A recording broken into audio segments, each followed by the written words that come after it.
Good morning, everyone. I'm Gabrielle Carteris. Welcome back to our Stop the Hate Summit. I want to thank you for joining us on this SAG-AFTRA live stream on YouTube.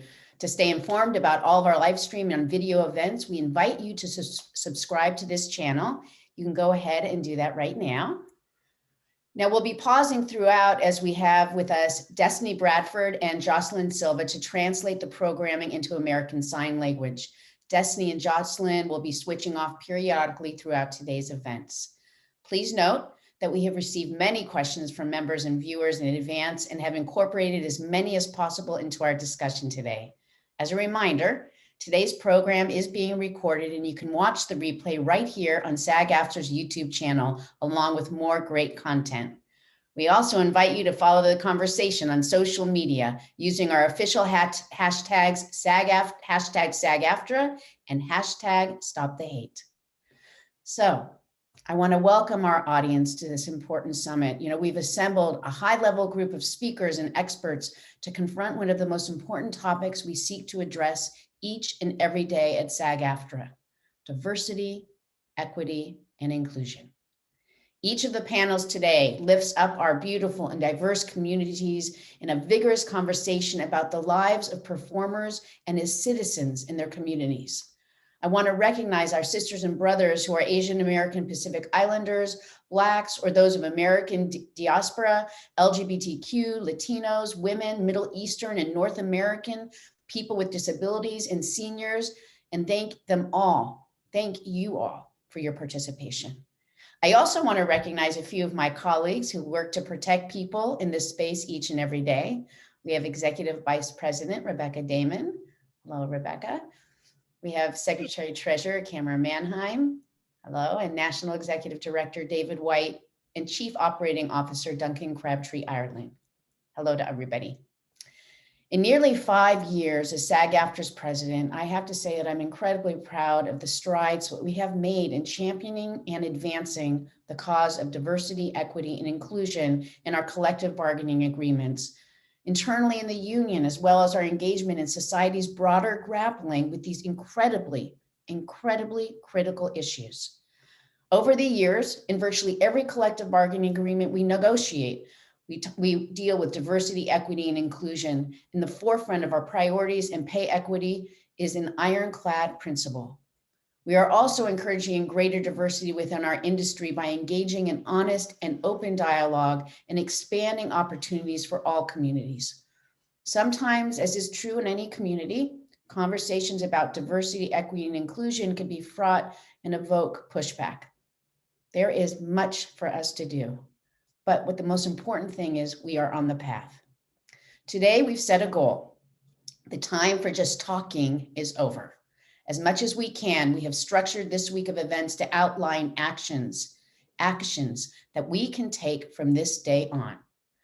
So with that, it is now my pleasure to turn the stage over to SAG-AFTRA National Board Member and National Chair of our Diversity Advisory Committee, Jason George, who you will recognize among his many varied roles as Ben Warren on Station 19 and Grey's Anatomy, as well as all the different things he does to support the union and its members.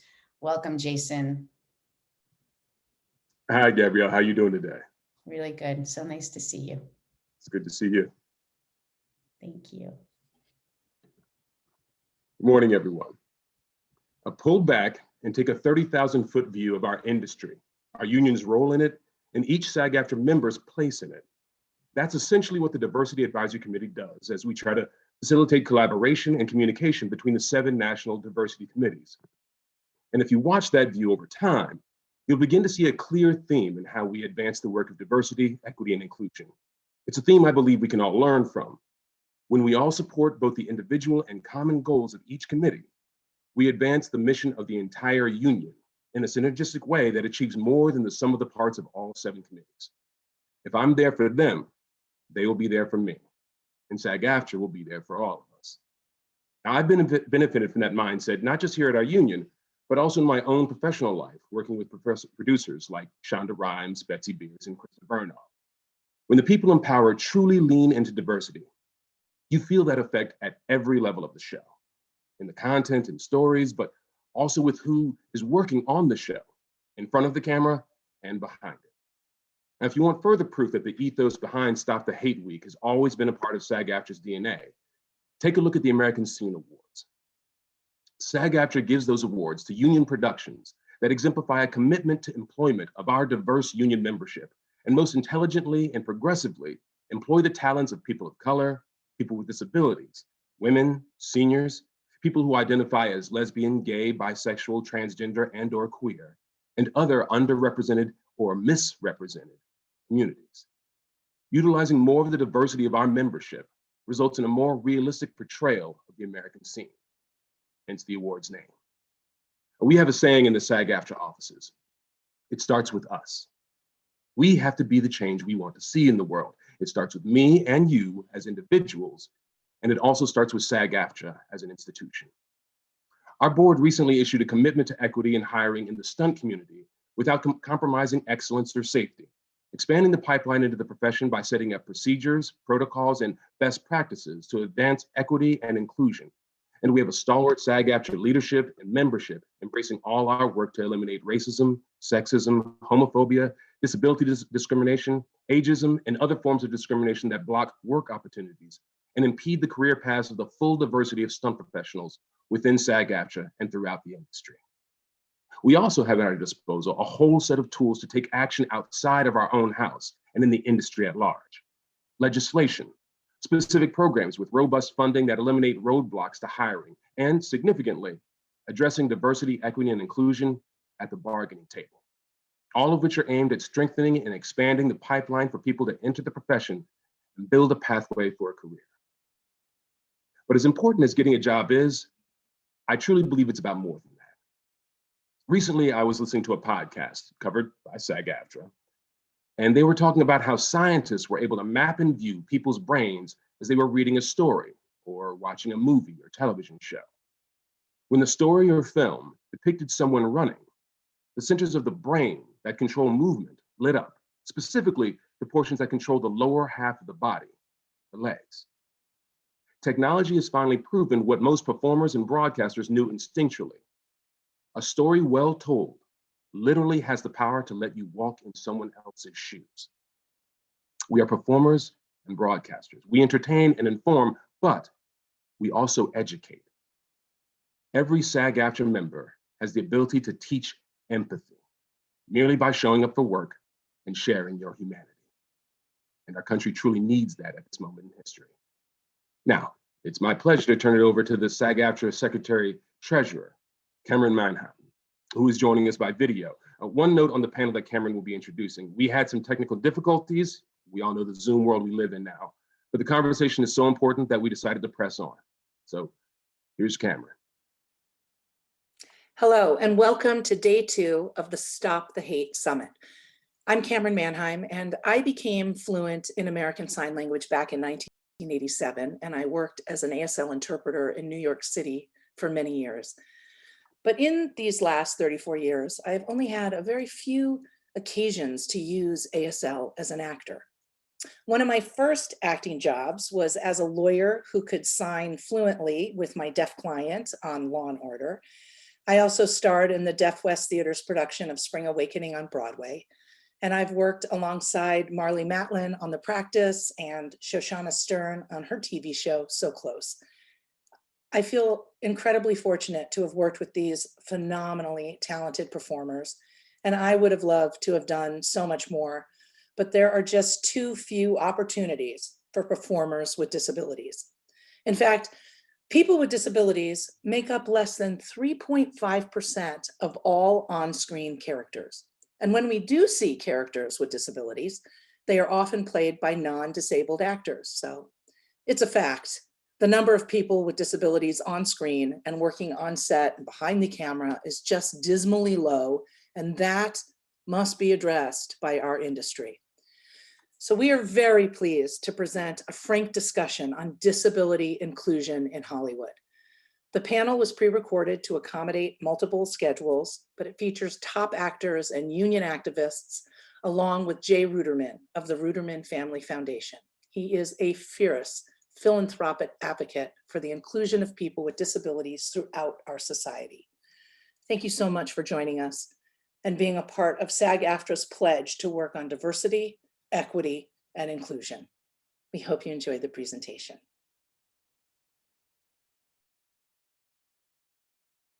Thank you, my dear Cameron Manheim, for that kind introduction and for your commitment to the union and to protecting and advancing the rights of members with disabilities. We go way back, and I'm very grateful to have you introduce us. I'm Anita Hollander, National Chair of SAG-AFTRA Performers with Disabilities, and I'm coming to you from Hell's Kitchen, New York City, and I'm sitting at my piano.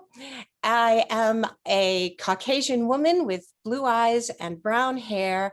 I'm wearing a V-neck dress that's black background and pink flowers for spring, and I'm wearing a rose quartz necklace around my neck. I would like to I am also sitting on the unceded lands of Lenape tribe. I honor them, and my pronouns are she, her, hers. So disability is consistently overlooked in the conversation about diversity and inclusion. The mission of our committee is to achieve full access for and inclusion of performers and broadcasters with disabilities by working to increase employment opportunities and improve working conditions in all areas of entertainment and news media.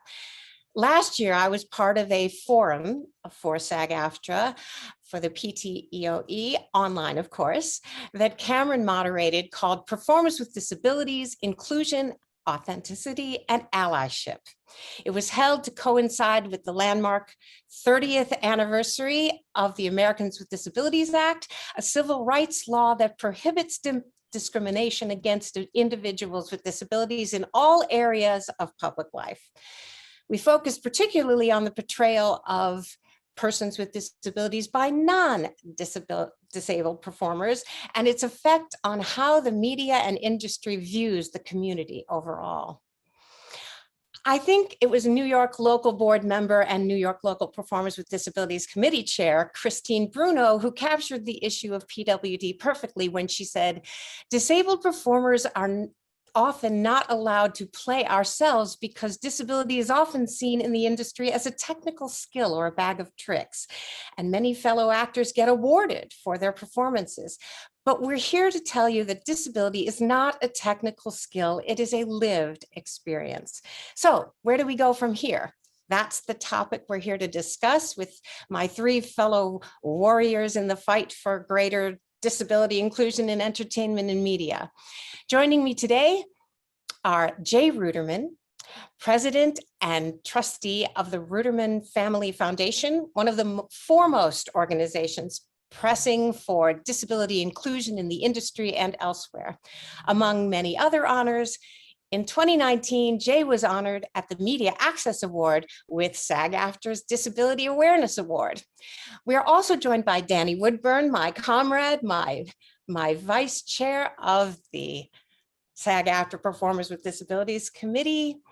He is an actor, comedian, and activist.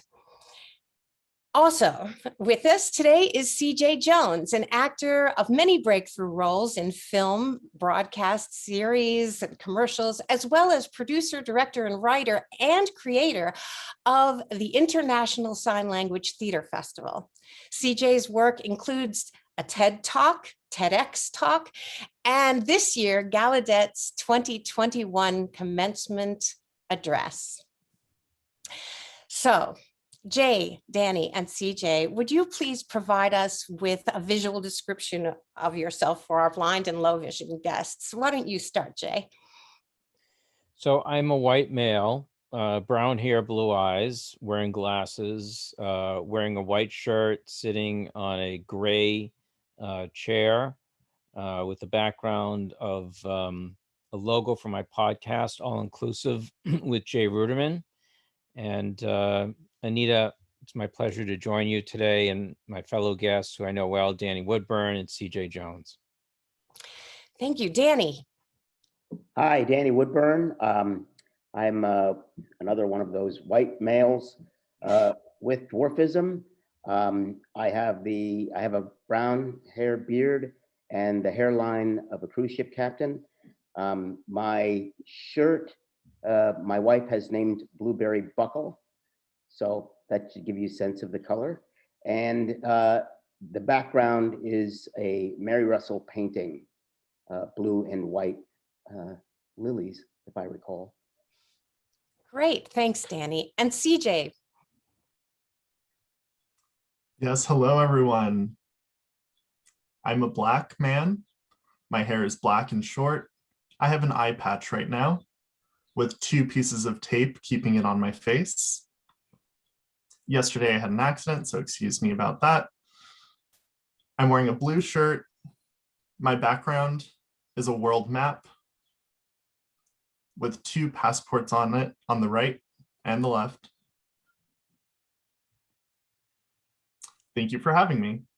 Thank you so much, CJ, especially for coming today after having an accident. We're really, really glad you're here, even more glad than I already was. I'd like to start, thank you. I'd like to start with Jay because there are people watching who actually aren't familiar with the work that the Ruderman Family Foundation does to address disability inclusion in the entertainment industry. And this is going to be important for us to know in our conversation. So can you give us a little bit of background on how you came to the work in this space? Sure. Well, I represent a family foundation based in Boston. We've been advocating for disability rights for the past 2 decades.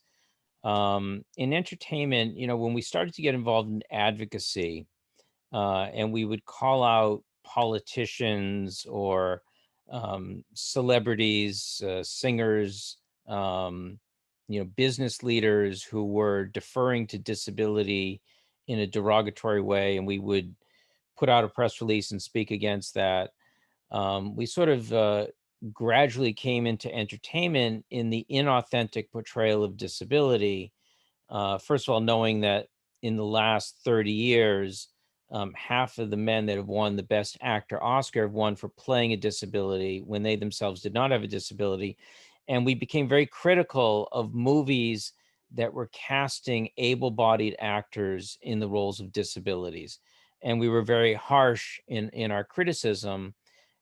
Since then, we've evolved into major partnerships with the Academy Awards, the Sundance Film Festival, Yale Drama School, and many others, Variety, in order to elevate the issue of disability as part of diversity. Wonderful.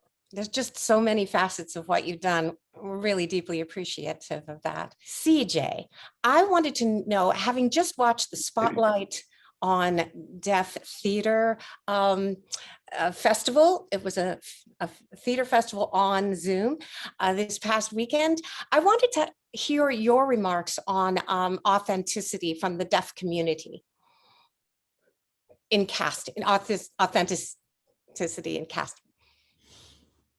Can you just repeat that last part? Yes, I wanted to hear your remarks on the need and the necessity of authenticity in casting. Yeah, I don't think I was able to watch the Spotlight, but I can comment on how important it is to have authentic deaf and hard of hearing set up in these workspaces in Hollywood, different sets. And this year has proven that,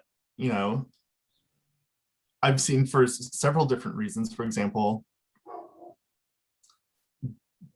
I was the director of ASL for one set that had a, I make sure that actors are using the appropriate signs. I make sure that they are signing correctly. And so I have to be on set to educate people, and I have an important role on set working with different deaf actors to make sure that they're signing correctly.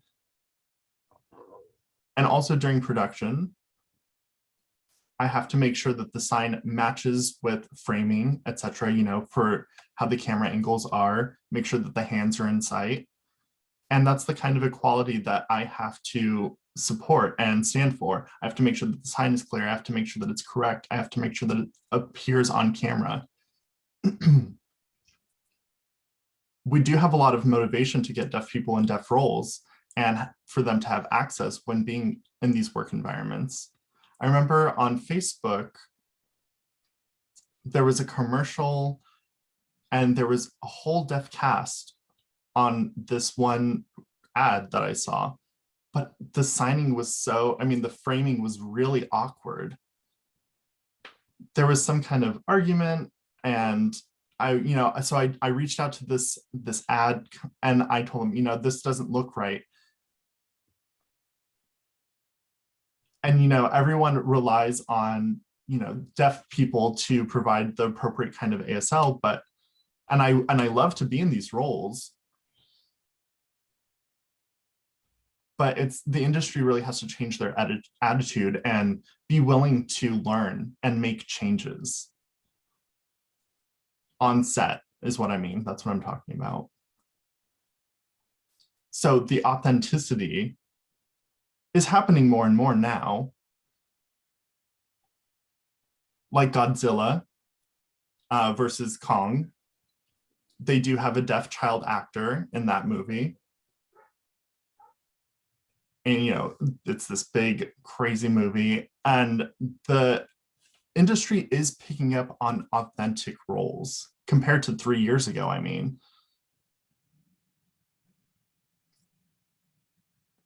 These roles, are still coming about. And it's really still below the line with working with disabled people in the industry. We're trying to, get up to par to where we need to be. And we've had panel discussions about education in the industry to match the needs of, people with disabilities on set. And this year we're pushing more and more because we need the authenticity to keep on happening. Thank you, CJ. That was great. In fact, when my watchdog report of what's going on seems to show that in the past 3 years that it appears that we have tripled our employment, but we are still on the very low end. But it's been heartening to see that some things have come about. And part of this, oh, and by the way, here in New York, the Roundabout Theater just did a disability theater festival online, Reverb. Yes, Garrett Zurcher did a play in there. And what's great to see it on YouTube right now, there's 3 versions of watching the festival. There's a captioned edition, there's an live ASL edition, and there is audio description.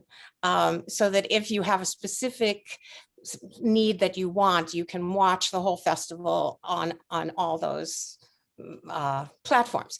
But about that progress that we're trying to make, Jay, your foundation came up with an incentive for studios and networks and content creators to follow some guidelines, which you gave, on auditioning actors with disabilities. And several organizations, including Viacom, CBS, and NBC Universal, have committed to following the foundation's guidelines on auditioning actors with disabilities in each new production. Now, I know it may be too early for data, but anecdotally, are you seeing improvements in the casting process? Well, I think I am, but maybe Danny and CJ, who are active actors in the field, would probably answer this better. However, actors I know with disabilities, like Kurt Yeager, or Eileen Grubba, Marley Matlin, Danny, CJ, I'm hearing about more roles that people are landing. I'll have to say this whole thing was a process of first being super critical and also commissioning white papers. Danny was one of the authors, but first showing like, hey, a couple of years back, only 5% of characters with disabilities were authentically portrayed. Then it jumped up to 22% a few years ago. We also did a marketing study showing that 25% of the United States population, the world population, has a disability. and there's billions of dollars that the industry can make by authentic portrayal. And most people in this survey said they want to see authentic portrayal. But I think, Anita, you mentioned there is a mindset that playing disability by an able-bodied actor is great acting. And we've seen that by who's won Academy Awards. I think that diversity in the industry has an impact on stigma. And we've seen great leaps and bounds in terms of other groups, African Americans, Hispanic, LGBTQ, Asian communities, so many different communities that have progressed, and the disability community has progressed, but not enough. And I think what I would say is the entertainment industry has to understand that disability is part of diversity. You know, Michelle Obama once said that most of us get to know people who are not like us through entertainment. And we did a video with Octavia Spencer in which she said that the first show that she saw on TV that she really identified with as a child was The Jeffersons. So I think that authentic portrayal does have an impact on society. Now, our discussions with studios, first of all, we started with CBS, Viacom, and we were lucky, and Danny was involved to connect with Tiffany Smith Anoye, and she really got it and immediately said, yes, we'll open all our auditions to actors with disabilities. We've since got NBC Universal to join, and there are 2 other studios that we're working on that we expect to be announced very soon. So I think the understanding in the industry is, whoops, we left out a major sector of society from the diversity conversation, and diversity is important. I think we're getting there. I think we're going to see more and more progress, but this seems to be, I don't know what Danny or CJ thinks, it seems to be the last community at the table in terms of authentic representation. Yes. I would definitely agree with Jay, but I do want to give a little reality check to the numbers. Although we see these changes happening, we also have to understand that 10 years ago, before the streaming craze, there were about 125 television shows on air any given season. Now, at this stage, there's over 500. So we have to think about that shift as well before we think about, you know, how many more people. And if we go back to the 2010, correct me if I'm wrong, Anita, 2010 GLAAD report, where we had 6 characters with disability on network television primetime, and only 1 authentically portrayed by the person whose position you have filled, Robert David Hall. We are leaps and bounds beyond that, but still we have to look at where we should be always in this goal, because, you know, we make up 25% of the population, but still, you know, laws get written and accepted by, say, New York State, where they're looking to increase diversity higher, say, for writers. If you hire a writer who's a person of color or a woman, then you get a tax break for your production company. But the same, they don't include, and they refuse to include, disability in that equation, or the LGBT community. They refuse to include those communities in that equation. So I find that a law that gets filled, it's supposed to be a diversity law, that is exclusive of any community, is not authentically diverse. That is absolutely true. And I just wanted to add also that I'm an amputee, and when I'm performing, I don't have to pretend. Don't have to spend all of my acting on acting like an amputee, or because that's all done. All I have to do is concentrate on acting the character. And that is true with any actor with a disability. Someone doesn't have to pretend they're deaf. They have that out of the way. They're already deaf. They can actually perform the character, the role. And I wanted to ask, I wanted to add to what you just said. Yes. I am just under 4 feet, and no amount of Stanislavski technique is going to allow me to reach the top shelf at a grocery store. I'm just saying. I can't act like I'm 6'2". Yes, I think CJ, do you have something? You looked like you were just about to say something, so I'm going to just go straight to you. Please let us know. Yeah, I had an itch that I wanted to share with you all. It's important that, you know, like we've been saying, things are happening within the industry, but we want to supplement that, right? With my experience, what I've seen this year coming up more and more, I've been seeing more people with disabilities, more deaf and hard of hearing showing up to auditions, more people on set. And this year, there was 3 actors selected for deaf roles. So I'm seeing more and more. And Yeah. I think it's really cool to see how the buzz is going on. We see articles about this now, right? We're seeing articles, we're seeing exposure more and more. We're seeing more sharing around the world, that it's important, you know, for the disabled community to be visible. And we're seeing these articles being published, we're seeing the industry publish more information about this, and we're making it happen. We're making access for all people. And the articles, you know, these things that are being published, these publications are powerful and they're getting out there. Indeed, that is very true.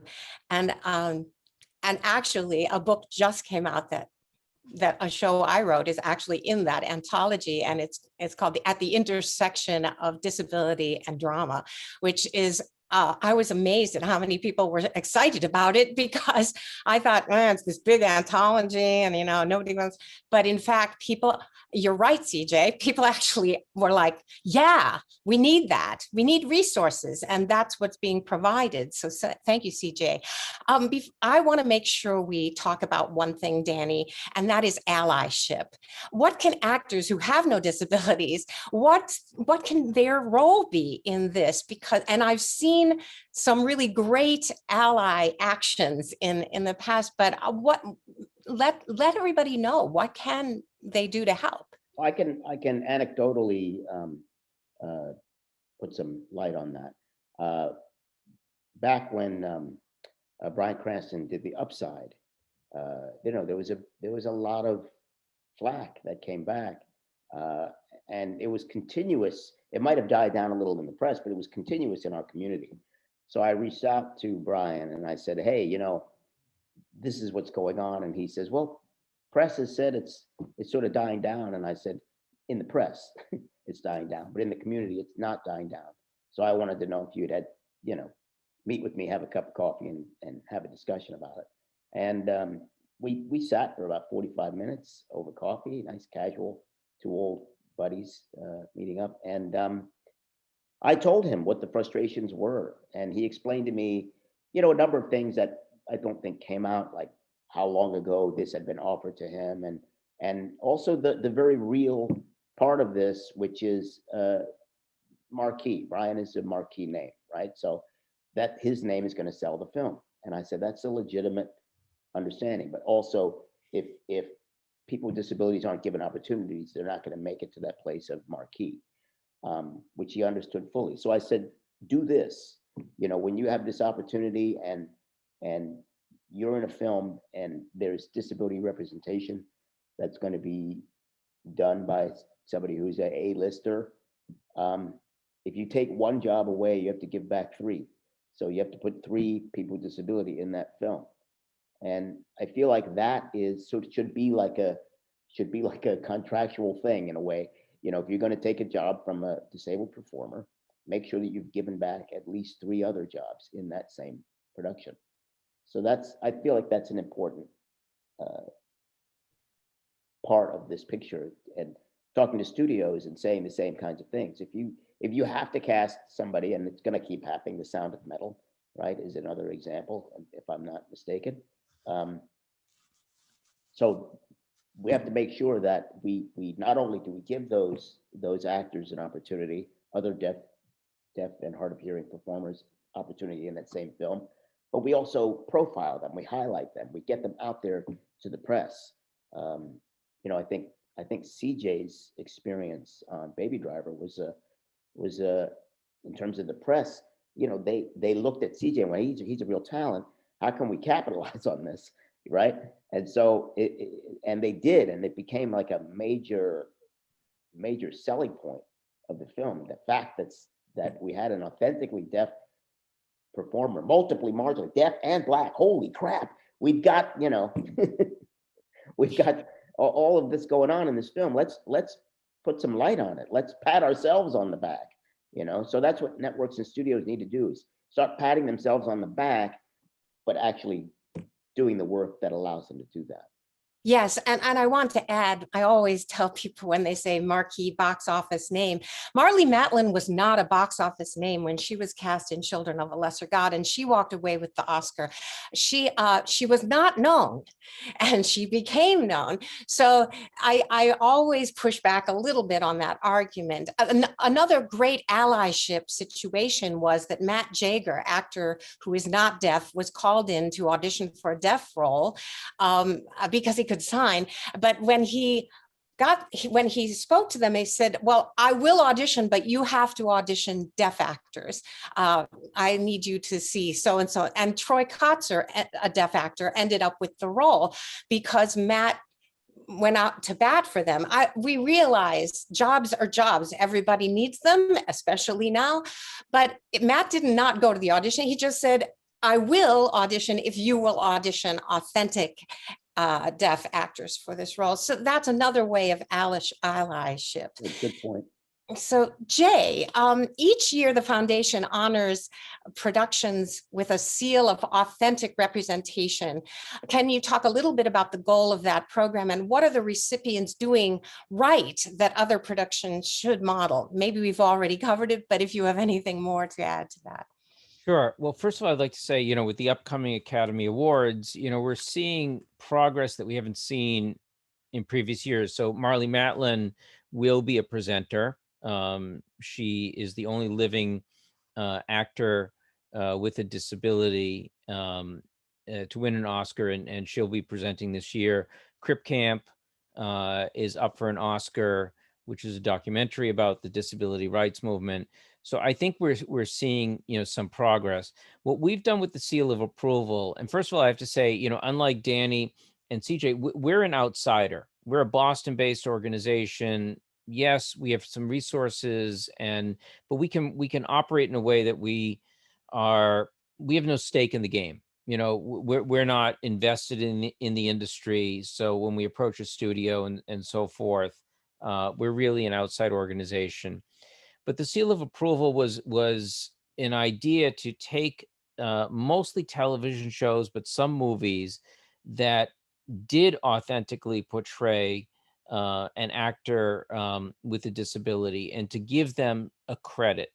And we usually ask for a quote from the show, and we've gotten it, and it gets more press. So I think the industry says, yes, these are some shows that have done it and done it in the right way. And I will say that, you know, there are people in the industry like Edgar Wright, Scott Silveri, Glenn Mazzara, and others who've done a really great job at really, John Krasinski, at pushing the authentic portrayal of disability. We need more people like that. So it's to give the people that are doing the right thing the praise, and it's still criticizing, you know, when you see an inauthentic portrayal of disability. I don't think, we've never taken the position that every portrayal of disability needs to be authentically portrayed, but the more actors with disabilities who do authentically portray the characters, I think it changes public perception about disability. Disability doesn't become something like, oh, it's an interesting story, but we don't really want to see people with disabilities. It becomes, yes, they're a significant part of our society, and there's an empowerment of seeing authentic portrayal of any group. And I will add to that, Jay, that we want to be seen for roles that are not necessarily disabled. And I have a perfect example of FBI Most Wanted, where I played a role last year who was a landlady. She was the landlady. She was kind of funny. And when it came to doing the role, I asked the director, one leg or two, and he said, I don't care, however you feel comfortable. He said, but I actually like the idea of the one-legged landlady. So I did the role on one leg and nothing had to be said about it. She just happened to have one leg. And people think that it has to be in the script or explained away or something, but it was great just the way it was. And it was that kind of a director that we want to see more of, because they have this wonderful picture of, let's see something unique and different, and we don't have to talk about it. It's just there. She lives next door, you know, she's the secretary, she's the judge. So to wrap up, I just wondered if any of the three of you wanted to say one particular thing that the industry, the entertainment industry, could do tomorrow. We've talked about a lot of them, but a prescription. What could they do starting today or tomorrow to improve disability inclusion? Is there anything we missed? I would Danny. say engaging with this community, you know, through all the resources. I mentioned some resources, but I also want to mention the talent in the Easter Seals Disability Film Challenge.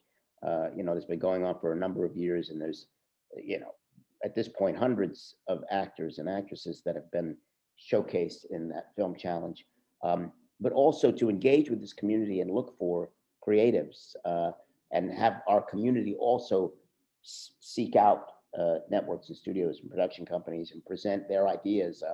You know, I've been shopping around a show called Gumshoes for a while now, about 4 kids with disabilities who form a school club detective agency. So that's one of the things I feel like I've got these 4 great kids authentically cast, and from that we've developed 2 other shows that we're trying to get out there, family style shows, like in the vein of like Blackish or whatever, you know. So we're trying to show that, hey, these stories are out there and you should consider them because of like studies like Jay's, you know, authentic representations of disability in streaming, and how much market there is for these kinds of television shows.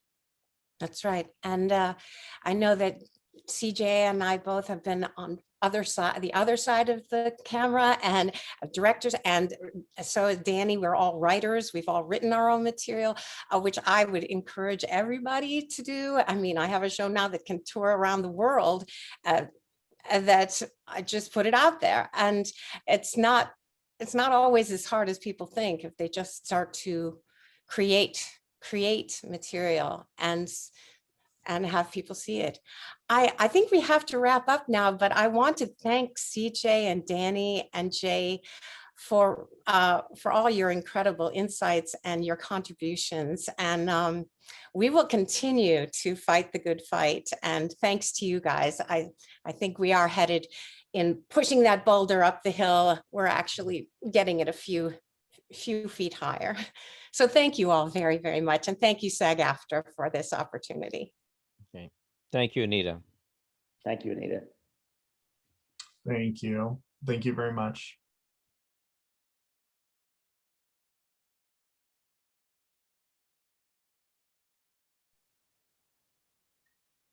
Thank you so much to Cameron, our fabulous secretary treasurer, Anita, Danny, CJ, and Jay for taking the time to be with us for that important conversation. It was extremely powerful, and we're really grateful to have had it.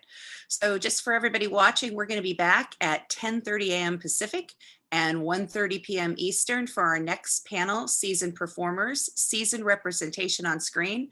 Hope you'll be able to join us. Thanks a bunch.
There, it's great to have everyone back for our Stop the Hate Week panel discussion on seniors.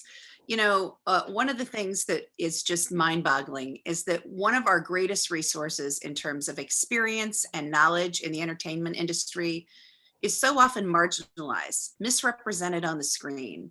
So rather than celebrate the lives and the lessons that are well learned and well earned, our culture often regulates seniors to the sidelines. But not today. Today, for SAG-AFTRA, we are bringing seniors to the center of this discussion, to center stage. We're going to look at how we're going to create systematic change and greater inclusion and opportunities for senior representation that reflects the real, true diversity of the American scene.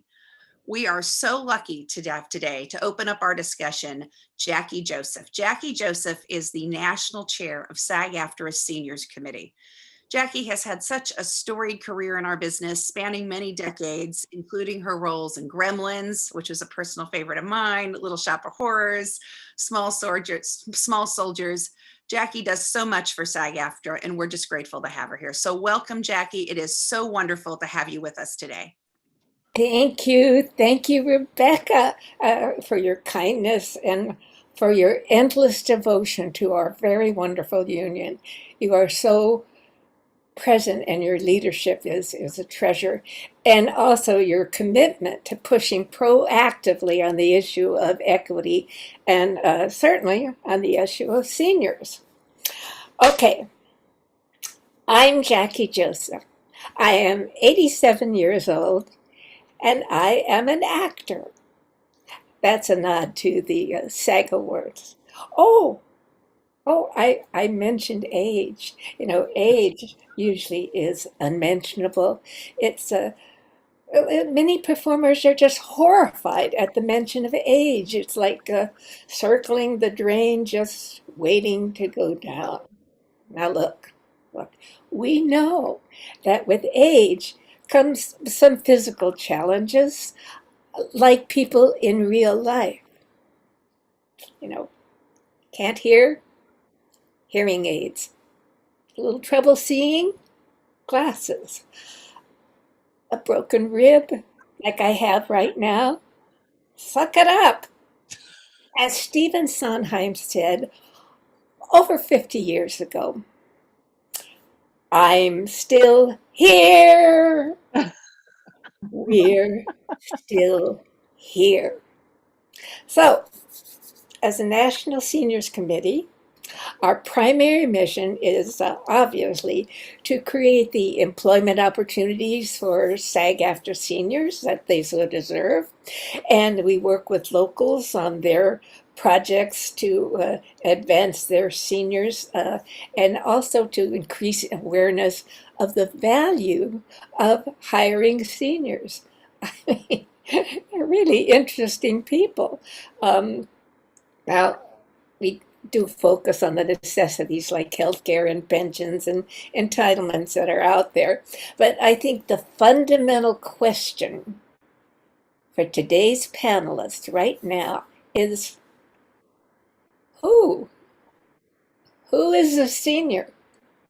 I mean, is it determined a certain age, suddenly you're defined as someone who is just going to be moving to the sidelines because that age says we're not necessary anymore.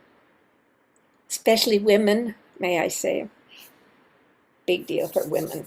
So what is clear to our committee, and myself, of course, is that we really need a major campaign, a big, loud campaign that puts a spotlight on the senior issues. I mean, we know the issues. We've talked about them for years, but it's really time for action right now. And my next action is to introduce Lee Purcell, who is my colleague and my cohort, a longtime stellar performer in film and television, and SAG-AFTRA local board member, and also the impassioned chair of the Los Angeles Local Seasoned Performers Committee. So Lee, please share your thoughts and introduce our moderator. Thank you. Thank you, Jackie, for setting the stage for the discussion and for your terrific leadership as the national chair of SAG-AFTRA's Seniors Committee. Let me put this frankly. Agism is the bias that is typically ignored in the passionate campaigns to end racism, sexism, and all forms of discrimination, but not ageism. People scream about the need to represent in film and television what is referred to as the American scene. Yet people over 60 are both underrepresented and misrepresented, even though we are over 20% of the US population and rapidly growing. In 10 years, seniors will outnumber 18 and under. Pretty incredible. And we have the most disposable income to spend, which advertisers ignore, instead focusing on the less affluent 18 to 35 group. Remember this, the one category that everybody will end up in, if you're fortunate, is the over 60 older adult category. We in SAG-AFTRA are passionate advocates, but keeping in mind the demographics of our nation, let's back up our upcoming panel's conversation with concrete facts so everyone listening can understand that hard data underlines our demand for equity and inclusion. The Annenberg School of Communication at USC, which is a very reputable source, has done two eye-popping recent studies appropriately titled Still Rare, Still Ridiculed, on the dire lack of inclusion of seasoned performers in film and television. I will share with you the main points which tell us clearly that seasoned performers are almost invisible in film and television. And when we do appear, we are misrepresented and often ridiculed.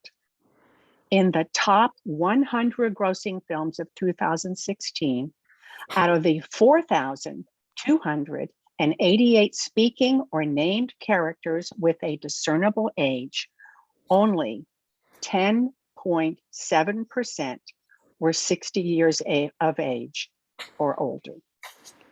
The same is true in television. Of the 1,609 characters, speaking characters in the Annenberg study, a total of 9.4% were age 60 and above in the 72 TV series analyzed. This means, as seasoned performers, we don't have work opportunities. Let's drill a bit deeper. Combining ageism with sexism, only 26.4% of all over 60 characters were female. Listen to this. While 73.6% were male, even though women comprise a larger percentage of the US population than men. 39 of the 100 movies analyzed by the Annenberg study did not portray a single female over 60 speaking character. Television tells the same grim story. Only 3 shows of the 72 series evaluated featured characters over 60, only 3, and included the same bias toward women.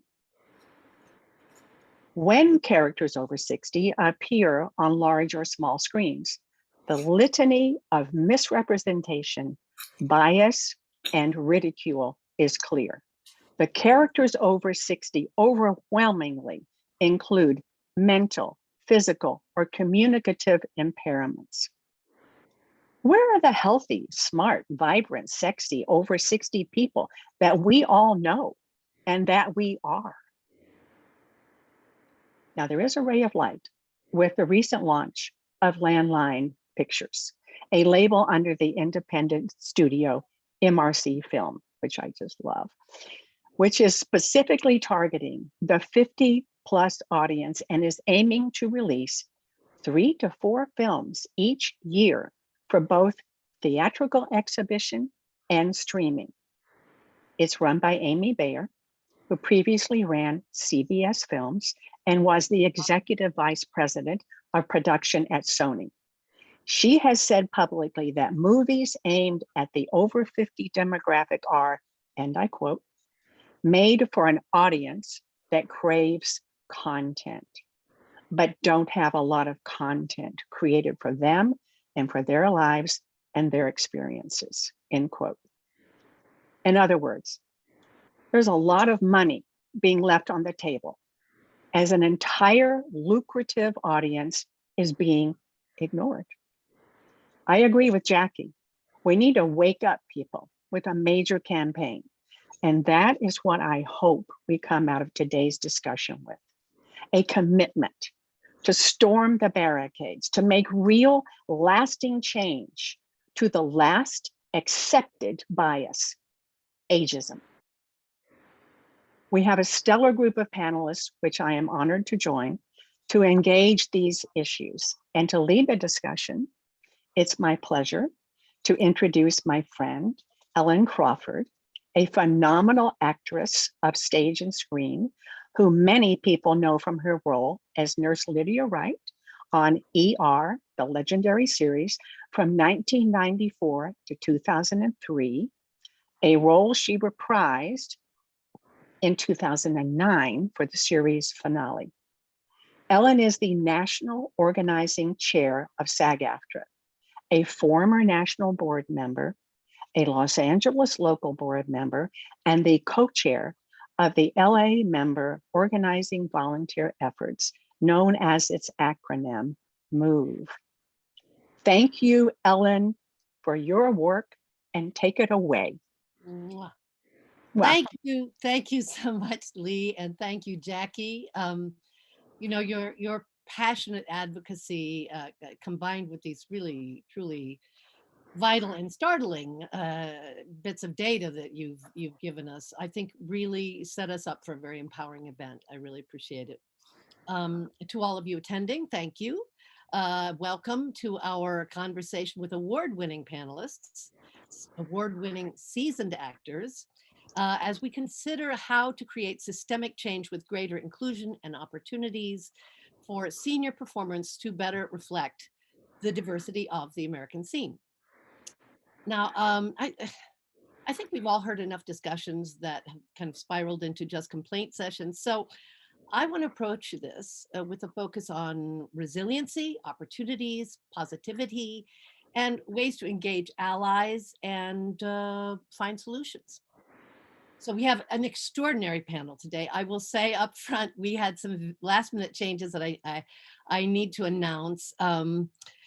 We had Dr. Alma Martinez had an emergency this morning. Unfortunately, I adore her work. She will not be able to be with us today. But Kim Estes, who is the Emmy Award-winning terrific actor and all-around great guy, fortunately for him, we're disappointed, but happy for him, he is working today on set. So that's good news, right? Because we're working. So our very lovely Lee and Jackie have graciously agreed to join our panel, and very happy to have you here as well.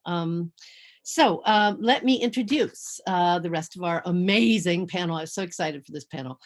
Sherry Foster Blake of the Cherokee Nation is the first Native American nominated for an Emmy Award for her role on The Unbreakable Kimmy Schmidt.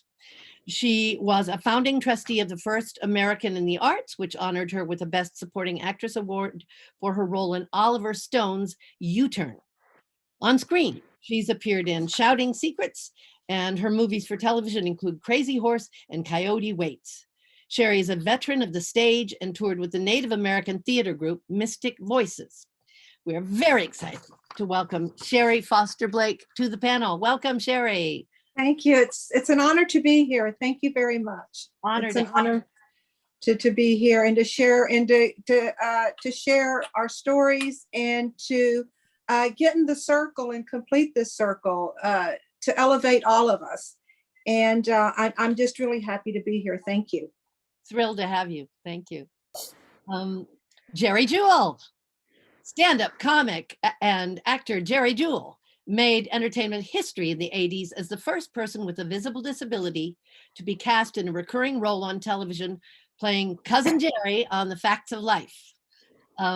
She went on to other roles, such as recurring on HBO's Deadwood, and was inducted into TV Academy's Archive of American Television. Jerry is also a member of the SAG-AFTRA National Performers with Disabilities Committee. We are just so happy to have you here. Please welcome Jerry Jewell. Hi, Jerry. Hi, thank you so much. I'm honored to be a part of this. I really am. Great to have you here. Harry Groner, Broadway, regional theater, film, and TV actor, recording artist, and dancer. Harry Groner, woo, everything. He does everything. Harry Groner will always be remembered for his Tony-nominated roles on Broadway, especially Crazy for You. His notable film and TV credits include About Schmidt with Jack Nicholson, A Road to Perdition with Tom Hanks, and Buffy the Vampire Slayer. We are extremely thrilled to welcome Harry Groner with us today. Hi, Harry. So now I'm going to do bios for Jackie and Lee. Jackie Joseph is an American character actress, voice artist, and writer known for the film characters of, oh, you're going to love this one. I know you all remember this. Audrey Fulquard in the 1960 original film, The Little Shop of Horrors. Oh, yeah. It started it all. Sheila Futterman in Gremlins 1 and 2, Mrs. Kirkland in Police Academy 2 and 4, and the voice of Melody in the animated television series Josie and the Pussycats. Featured in the Dick Van Dyke Show, Gomer Pyle, Hogan's Heroes, and Love American Style, and was an original member of the Billy Barnes Review in LA and New York, and was Los Angeles's Little Mary Sunshine. Wow. I would like to say you remain our Little Mary Sunshine. Lee Purcell. Actress Lee Purcell was recently seen starring in the groundbreaking feature film Carol of the Bells for director Joey Travolta and his Inclusion Films. The film's crew was 70% comprised of people with disabilities, and 3 members of the cast had disabilities. Lee is the recipient of 2 Primetime Emmy nominations, her first being for Long Road Home, starring opposite Mark Harmon, the second for Secret Sins of the Fathers, starring opposite Beau Bridges. She recently completed the TV pilot Sick, and was also recently seen in the film JL Ranch opposite John Voight, and in the feature film Kids vs. Monsters opposite Malcolm McDowell, and in Hallmark's Love at First Glance opposite Amy Smart. In her extensive career, this acclaimed actress has earned numerous film, television, and stage credits, including her role as Louise St. Laurent on the international TV series Due South, and as the sultry stepmom in the iconic film Valley Girl with Nicolas Cage. Lee was also seen as Eleanor Sullivan in the NBC TV primetime series Persons Unknown with Chadwick Boseman, created by Oscar winner Christopher McQuarrie. Fans around the world also frequently reach out to Lee for her role as Peggy in the cult favorite film Big Wednesday. Lee is a voting member of the Academy of Motion Picture Arts and Sciences, Oscars, and also a voting member of the Academy of Television Arts and Sciences, Emmys. Active in union service, Lee currently serves on the Los Angeles local board of SAG-AFTRA and several union committees. So I am thrilled, as I said, to have you all here. Thank you so much for being here. So I would like to start with a question that I think each of you might answer. Given the disturbing statistics of underrepresentation and misrepresentation, which Lee Purcell shared with us, combined, of course, with your own personal experience, why do you think there's not a more robust seniors movement demanding our representation, storming the barricades, as we were talking about? Why do you think that is? Anybody want to start? Yes. I'll start. I think it all comes down to writing. And it's like was said before, the demographics. I think that studios and films they're playing to a younger demographic. So I think if we can storm or somehow get in touch with writers, because the writer, it comes with a good story, and good stories come with a diverse cast. So I think if we got in touch with writers to write good stories, including elders. I know in the Native community, there are a couple series coming out. In all of the series, there is an elder representation. There's a grandma, and there's usually an elder man. So if we could somehow get in touch with writers to write stories for us, or to include us in their stories. And like that the lady from ABC who's starting the new movies and are going to put out for our demographic, I think that's a huge start. So I think writing is a big way to get there, is in writing. Absolutely. Thank you. Yes, Jackie. Ellen, I'd like to just, I know in the senior committee just before the pandemic, we had started a consortium. We were gathering a coalition of people, including writers and producers, and just wanting to grow with other unions and even other organizations with like concerns about how seniors are presented. So we were just about to hold our nose and dive into all this when we had to stop everything. And hopefully that this energy will help us pick up where we left off. You know, hopefully there'll be some funding, and that we can use this as part of our siege on the minds of people for what a senior is. Great, thank you. Yes, Lee. I echo both what both ladies said. Before the pandemic, like Jackie said, we were forming a consortium, and even before that, we had an outreach committee, and with writers, producers, directors, so forth, from the various unions and guilds, and that. What's the name of that, Jackie? That is it called ACT? The one that we get that they're doing screenplays. They're writers. It's a group from WGA. Do you remember, Jackie, what that's ACT? Yes, it's ACT. Yeah, if anybody wants to subscribe to that, let me know, and I will put you in touch with them, because they do screenwriting competitions. They pay money, and so they are trying to, as Sherry suggested, reach the writers. I personally think that it's a step earlier than the writers. I think it's the producers, the directors, not the directors, the producers and the studios and the networks and the people who dictate the content. I'm really happy about Amy Bayer, the woman I spoke about, who started Landline Pictures. She used to be with CBS. And I'm really happy about her because she gets it. And so does the studio that her company is under. They get it. It's a long road, and we've been working on it for already a few years. But I think that to answer your question, Ellen, there was a movement back in the 70s called the Gray Panthers. And it was started by Maggie Kuhn, I think, because she was forced into retirement at 65. I mean, what's that? And so she was really angry, and she started a movement. I don't know what happened to it before my time. And I think that we are trying within the union to start a movement, but a successful movement. And one thing we did recently that you all should know is we were very involved in the W&Ws, which is the wages and working conditions. That's meetings that people have. In case you don't know, any member can show up and give ideas and ask questions. And so we did that because I wanted to put language into the new upcoming contract called Net Code, which is not TV and theatrical, but it covers things like reality shows and soap operas and so forth. So I have always been a very firm believer in a legislature.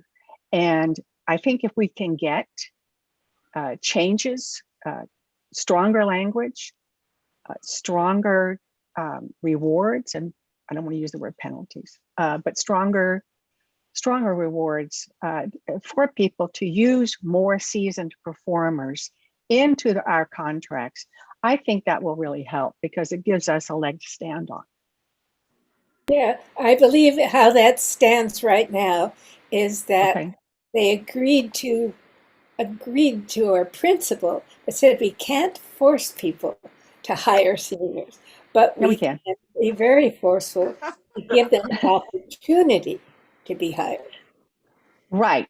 But, I want stronger than that because the other movements that have taken place, racism and LGBTQ, all those initials, they have been very forceful and very strong and very committed, and change is happening there. And so I think that we need to work harder on that language.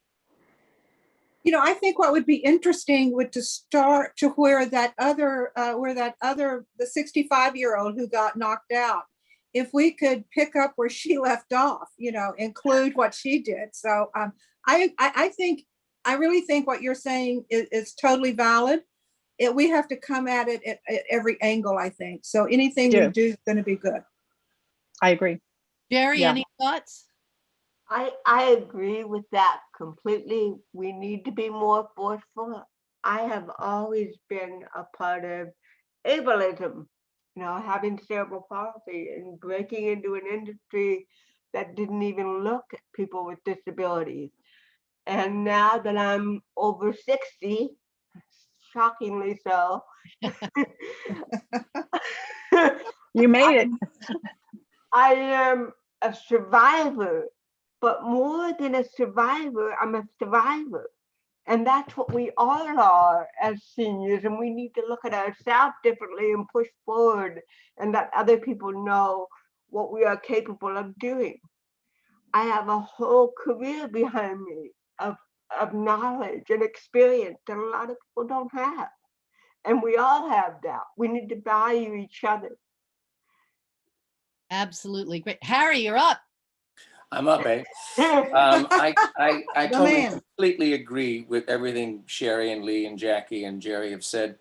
But there's also I think an issue, a societal issue.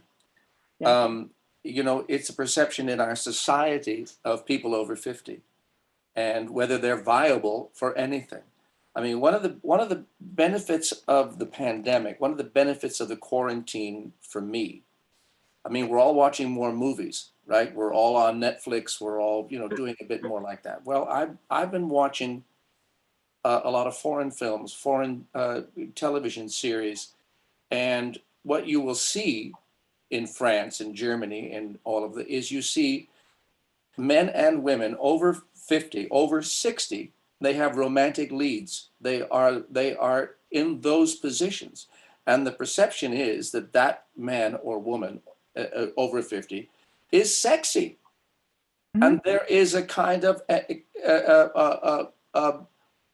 viability there for other things as well. And we don't see that really in this country. And that bleeds into our business and bleeds into the writers and the producers that are primarily, in my perception, correct me if I'm wrong, are young men. And they're the ones who are the writers, and we don't have enough women writing for us. We don't have enough.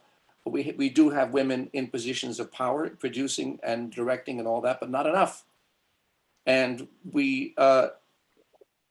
they're the ones who control and dictate the product and create the piece that we don't get a chance to be involved in. I think it's so true. And I just wanted to say in regards to what It's 11 o'clock. it's 11 o'clock. Oh, wow. It's And 11 all o'clock. is well. And all is well. I just wanted to say also that when I do see in this country an older romance, it's frequently, you know, we're portrayed as giggly and silly and, oh, isn't that kind of painful to watch, or isn't it silly to watch? And I know that one film I saw, I won't say which one, but there was, I actually knew an older couple that were background in it. And at this one point, all of these older people were kissing, and they were completely believable because they were a couple. And it was just like, I wish that the movie had taken that view of it, you know. So yes, Jackie, I'm sorry, you wanted to say something. I just had to say that. Well, I just wanted to say, well, first of all, Harry, I've been such a fan of yours for so long, I have to blow away that awe and just be happy in the same room with you. But perception has been the key word since I really started to focus on this issue. And we have been to meetings, and I'm always throwing out perception, and people are saying, oh, that's right, but nothing is happening. That's why we have to have our perception brigade. I think what's really interesting is that, should I wait? Oh, no. I think the young people, for the most part, who are the creatives, who are the green lighters, who are in charge, I don't think they hate seniors. They just don't even know they're there. They're kind of shadow people. And what they don't realize at some point, if they're lucky, that they'll be one of them too.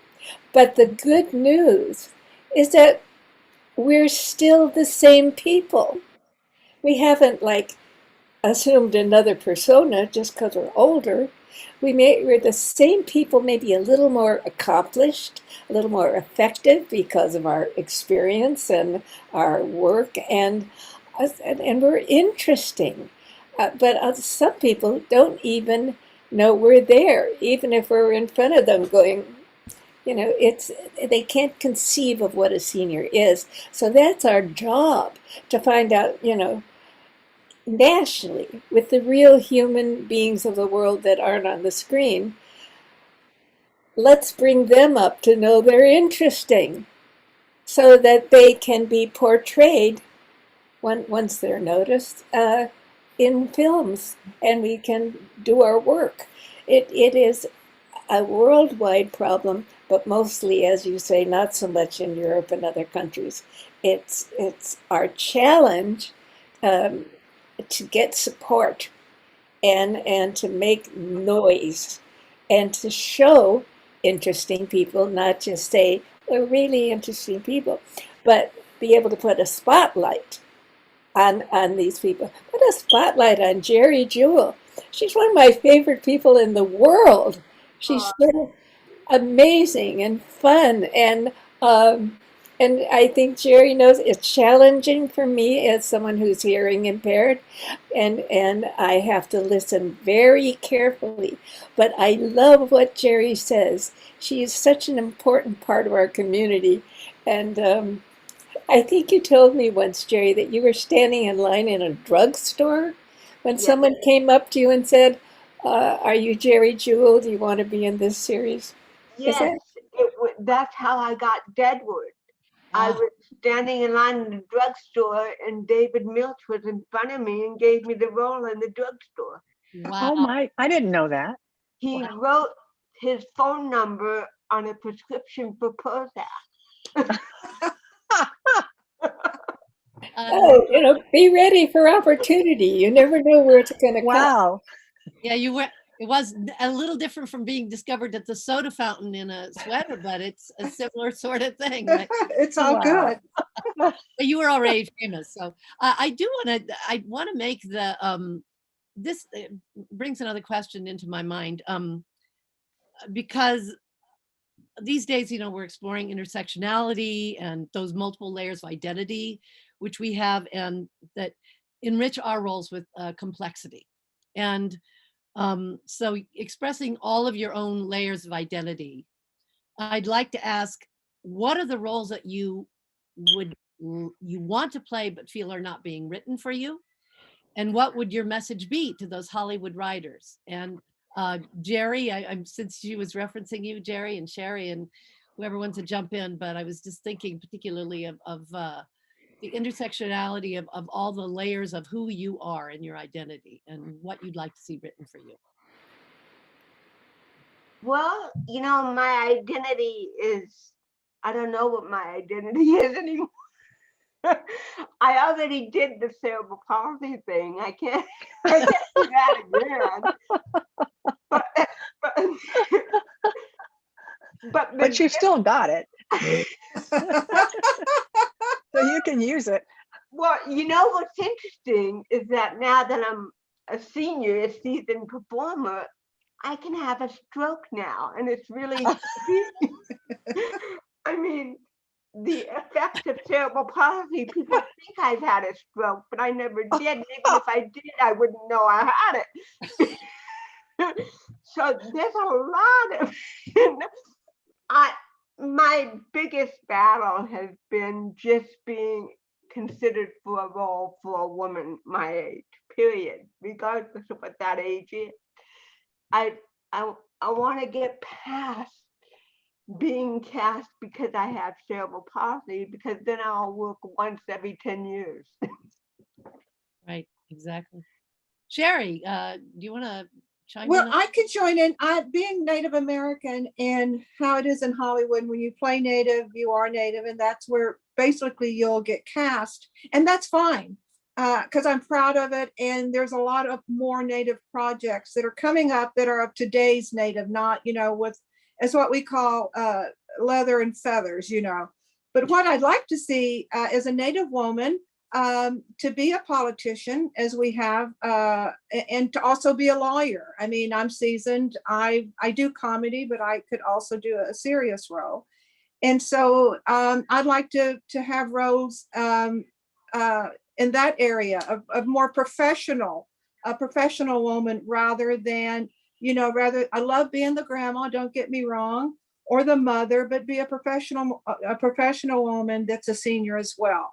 That is your judge, your lawyer, your teacher, your cabinet member, you know, of the United States of America. So, and I think it's getting better because we have Native writers, you know, young writers that are writing more and more material, and they always honor their elders. And so we just need to plant seeds. And as we were sitting here talking about, you know, I was listening to everybody. I think USC Film School is so close to us. We should just have a meeting with the writers and the producers there, as well as UCLA, because here in town we have so many, or the AFI, we have so many different areas that we could go to as a group and just say, here we are. And, you know, I don't know, do scenes. All of a sudden we have senior scene studies. But anyway, that was a thought I wanted to put out there. But in terms of roles, I'd like to see more roles for Native women as professionals. Great. Great. You know, Can I just say something? Sorry. I have a really rude kitty behind me. Is that Julie? Just Juliet. Juliet. Yeah, I have a dog and mating peacocks in around me, so the screams. That's real exciting. Lee. Well, I would like to just make the offer to Sherry, if you want to get in touch with me through anybody here. Oh, sure, I will do. So if you could consider joining the LA Local Season Performers Committee, I think you'd be great. I certainly will. Great. I'd love to. That'd be wonderful. Thank you. Yeah. Thank you. Sure, of course. And anybody else? I mean, Jerry's already been on it. Anybody else who wants to, just let me know, because we always need good people. And roles. So I'm actually asked that question a whole lot, and I'm still waiting for the results. So I would like to play the President of the United States. I know it's been done a couple of times, but I'd like to take my own crack at it. And I would like to play a queen of probably a science fiction superhero kind of queen. And I'd like to do that. I noticed that Frances McDormand is doing a Marvel movie, and she is of a certain age. And so, share the wealth with the rest of us. I'd like to do that. And I'd really, really, really like to play a female mob boss. That's like my dream role. Are you listening out there? It would be an Irish mob, obviously, but or I could dye my hair black. But yeah. Listen, I want to talk about because we're all, I think, very passionate about doing things and making sure we're active. So I want to talk about creating your own opportunities, whether that's creating your own content or forming artistic partnerships with people or a community, whole community through projects or showcases, just any other way. What has been your experience, and what might you advise people watching this panel? That's obvious. Well, okay. It's a I'll tough go one. if nobody else will. It's, I'll tell you, my last opportunity was so much fun because it's something that I haven't got to do, well, ever, no matter how old I was, is I did a Modern Family, and as Jesse Tyler Ferguson was at a event listening to somebody speak, and he just got bored, and he got up and he was leaving the event in front of me, and I got to raise my hands and grab his butt and just go honk honk, honk. And it was so bizarre. And I even before we shot asked him what's his preference, to be careful, to give it a good one, what? But it's so fun to get different things like that.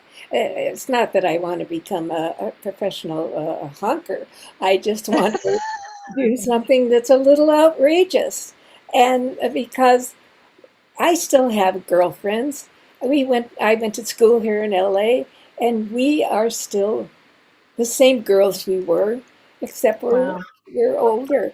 But we still are silly, we still have fun, we still plan adventures. And I would like to see more of the reality of the girlfriends of their various stages of seniorhood. There's a huge diversity within the seniors themselves. So I'd like that kind of peeled back to really emphasize how many different kinds of people are senior people.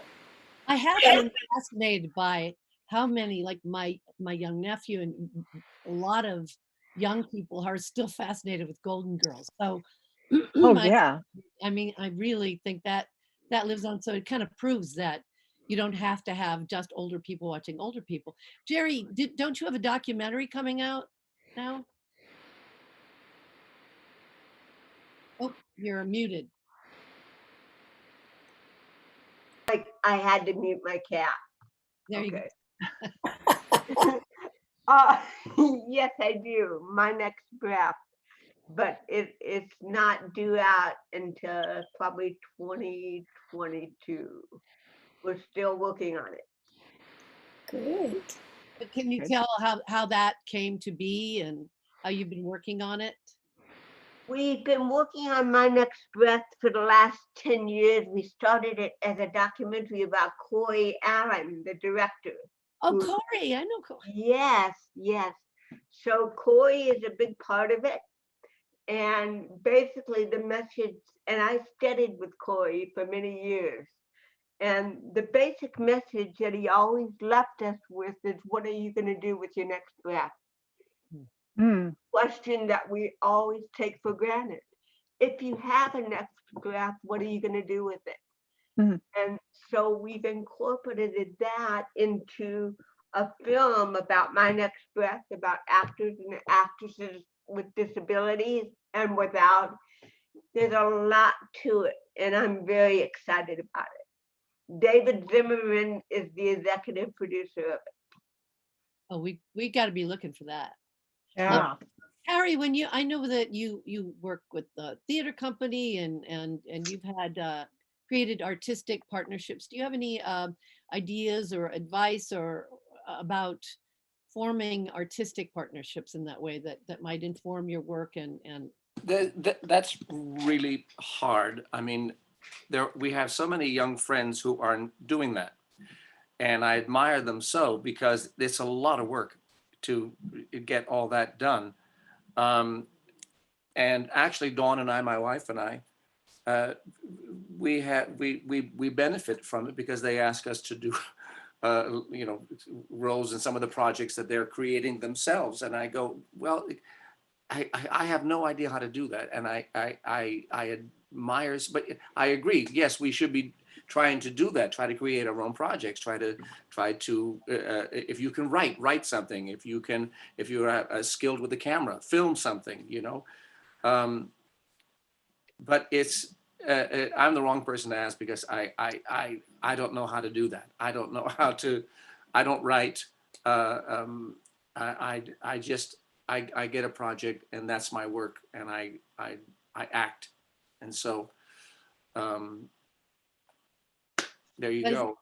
Connecting community has been. I know I've heard you speak about in interviews about how exciting that is, and I think creating a community like the girlfriends that Jackie was talking about is equally important, and you can maybe amplify that. Sherry, I was just going to come to ask you. Yeah, we have a community in Los Angeles, and it's Native Voices at the Autry, and it has it's a wonderful program, and it also has non-native. So we have writers that write, and there's a whole season, and since COVID hit, we just finished. It just aired yesterday, and I was a scene. There was like 3 seniors, a member of the cast, and it's called Super Indian, and it was just voiceovers. It's a comedy, and hopefully it'll get picked up for Aragon Star.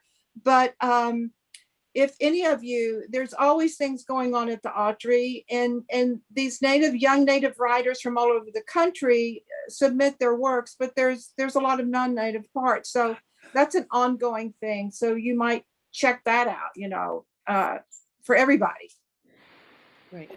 All of you entered the business at different times in your lives, and I know you all have experience on stage as well as film and TV. So can you tell me, I'm just curious, if you can tell me when you started noticing professional opportunities declining, and what you might have done about it, or thought about it, how you decided to act, because you all clearly keep going. When did you notice a difference?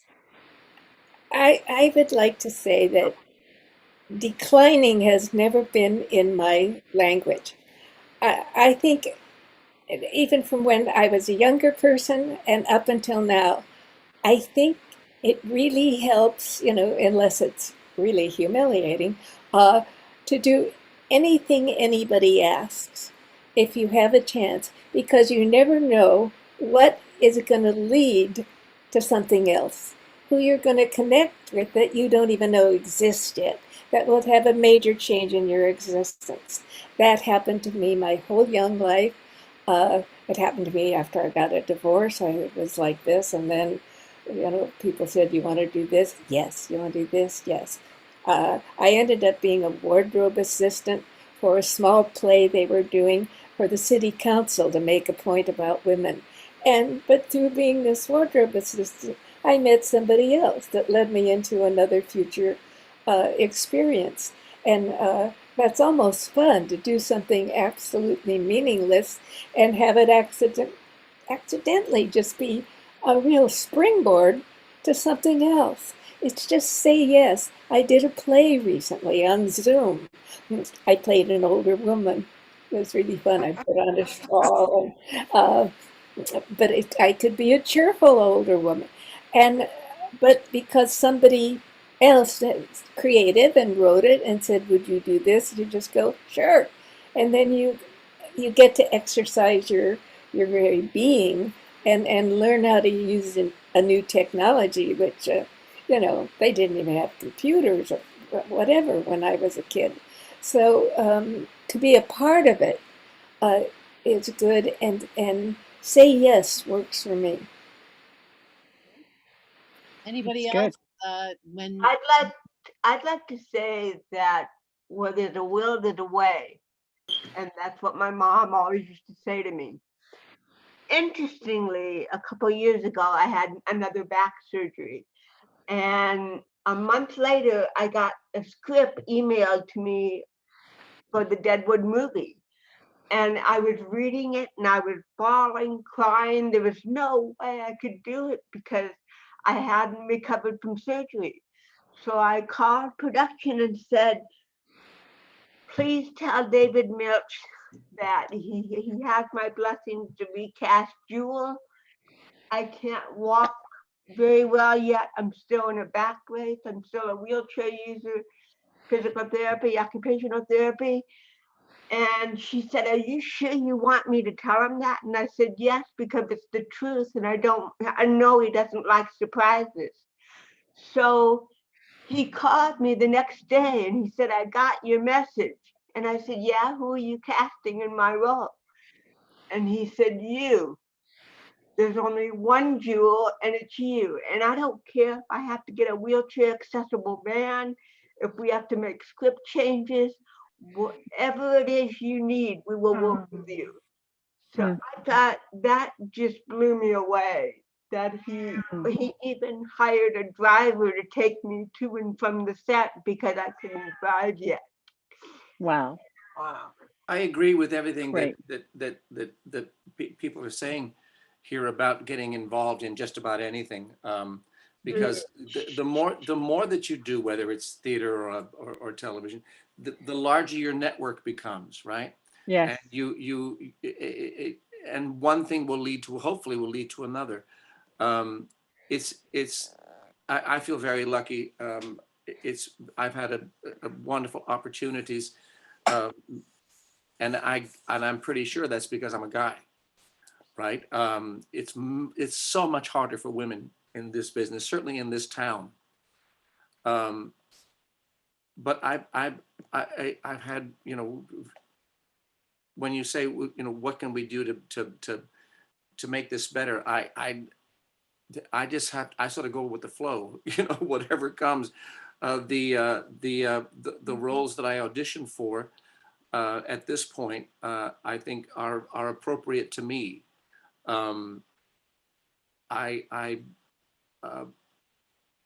It's just get out there and do whatever you can. You're going to meet somebody that may say, hey, you know, you're right for this project, you're right for this series, you're right for this film. So don't be insulated. Don't do that. Try to get involved. It's hard, of course, with the pandemic, but once it all opens, and it's going to open up, we're going to get out of this sooner than later. And but to get out there and just do as much as you can. Great.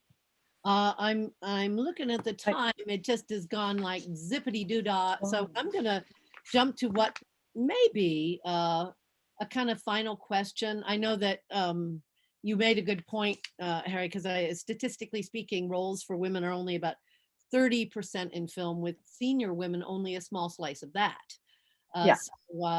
So also, I think in this last question, we're going to kind of combine that to my female warriors at arms here as well to discuss that, how we can be more vocal about that and how we can create change. But the general question that I want to just ask everybody, just to kind of wrap up, what would be your kind of most succinct thoughts about, to offer your advice, your ideas, your musings, whatever, on how we might make a positive systemic change in the underrepresentation of multidimensional roles for seasoned performers. What might we do? And also, because we haven't, I think, to talk about forming allies with other people and younger people in particular, How do you think we can achieve that? Because we said we're going to try to make this result oriented.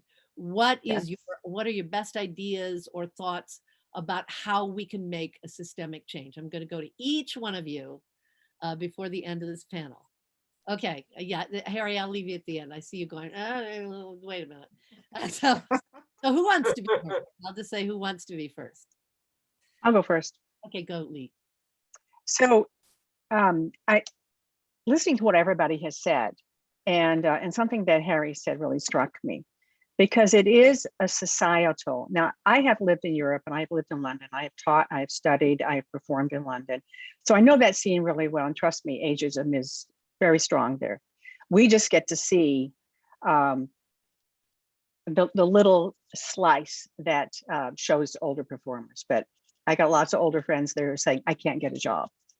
You know, I'm over 40, I'm over 50, it's, you know, Helen Mirren has got all the jobs, and two other people. But I think we do have a societal hurdle here that has happened, I'd say, in the last 50 years, maybe longer. I think that during World War II, I believe that, even though I wasn't around, but I believe that older people were incredibly well respected. And then along came the 60s, all of us. And we kind of ended that. Now we're paying the price. I would say, step outside your comfort zone, like Ellen had said. I'm trying to keep to the question about making the systemic change. Systemic change does not happen overnight. And this is why Jackie and I work so hard on behalf of seasoned performers. I think I go back to what we were saying earlier about you have to get to the decision makers. And the decision makers are not just within our industry. The decision makers are also in government. And I don't know if you all know this, but the government considers people over 40 to be senior citizens. Hello. We don't do that in the union, but yeah, over 40. And although when I was over 40, I suddenly felt like a senior citizen, since I was no longer the ingenue. So I think that we need to really get bigger about this and go to the government and say, hey, you know, we are a protected class. We are. Age is protected, just like race is protected, religion is protected. And if you look in I think it's 7 protected classes, age is one of them. But what's being done about it? Really not much, other than Medicare. I mean, there's really not much to protect older people, and so they have employment. I think that it's really important for us to all work as a whole and to approach government, to approach culture, to approach our own industry, and try to create systemic change that way. Because if people see older people on screen being respected, being accomplished, not being the butt of the jokes, right? But being the wisdom, being the humor, being the sexy one.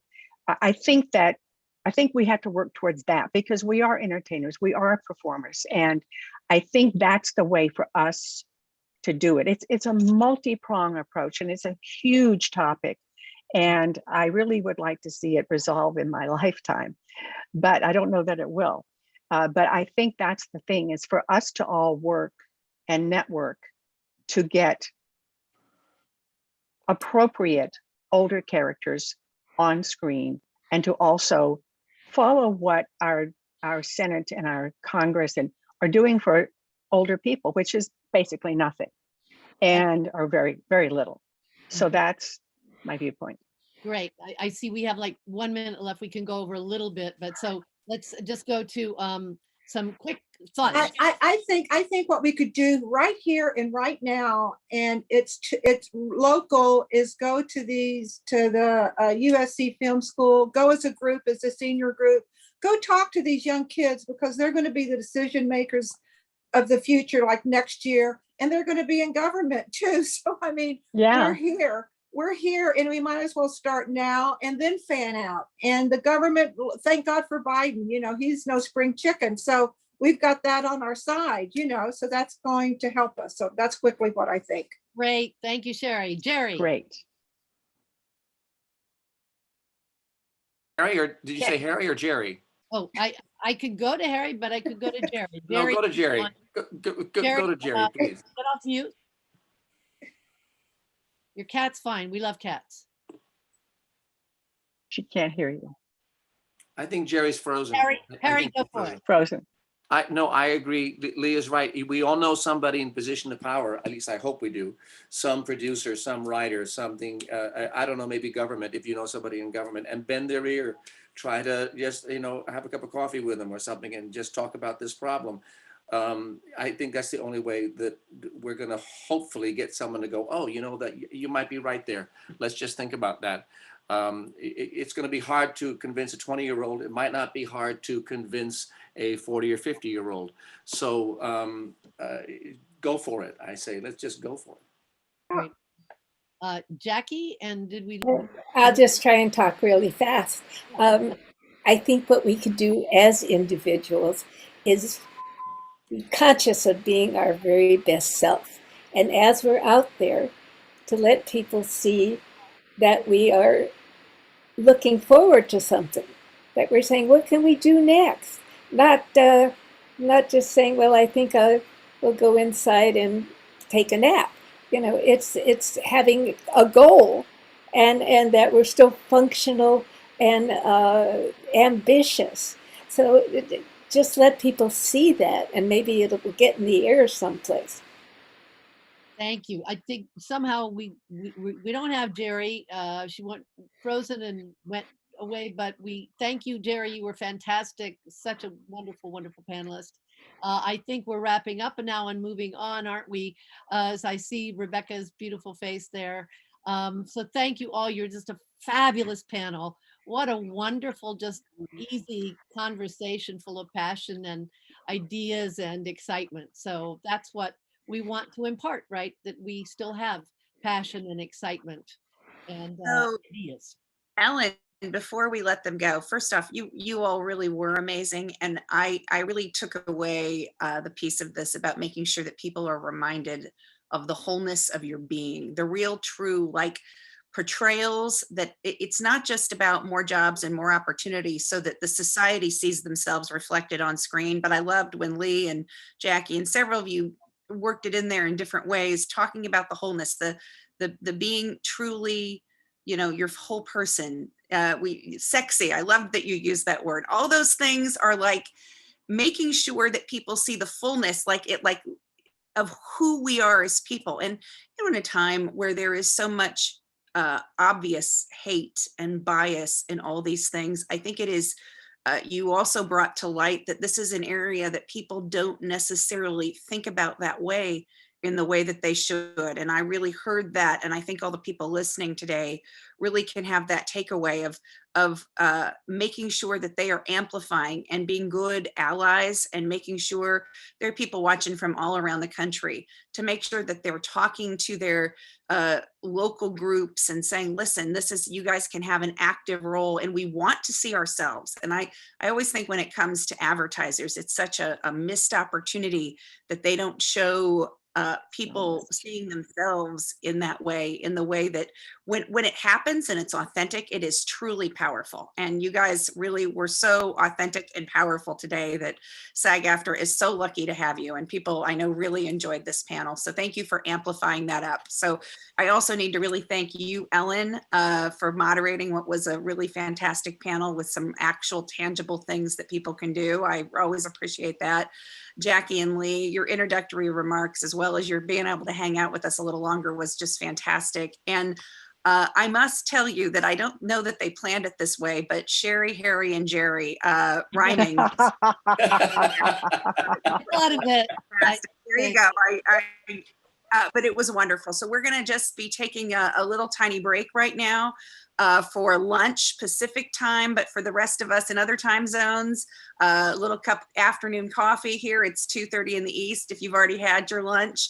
We're going to be back at 12:45 Pacific, 3:45 Eastern for our next panel, IllumiNative, Recentering Native Americans in the Media, which is going to have an also really fantastic conversation. So come back and be with us in just a little bit. And again, for SAG-AFTRA, thank you guys. What a great conversation. Thank you guys. Thank you. Thank you.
Hello, everybody. It's wonderful to have you here for our Stop the Hate Week panel, focusing on the experiences of the Native American and Indigenous community.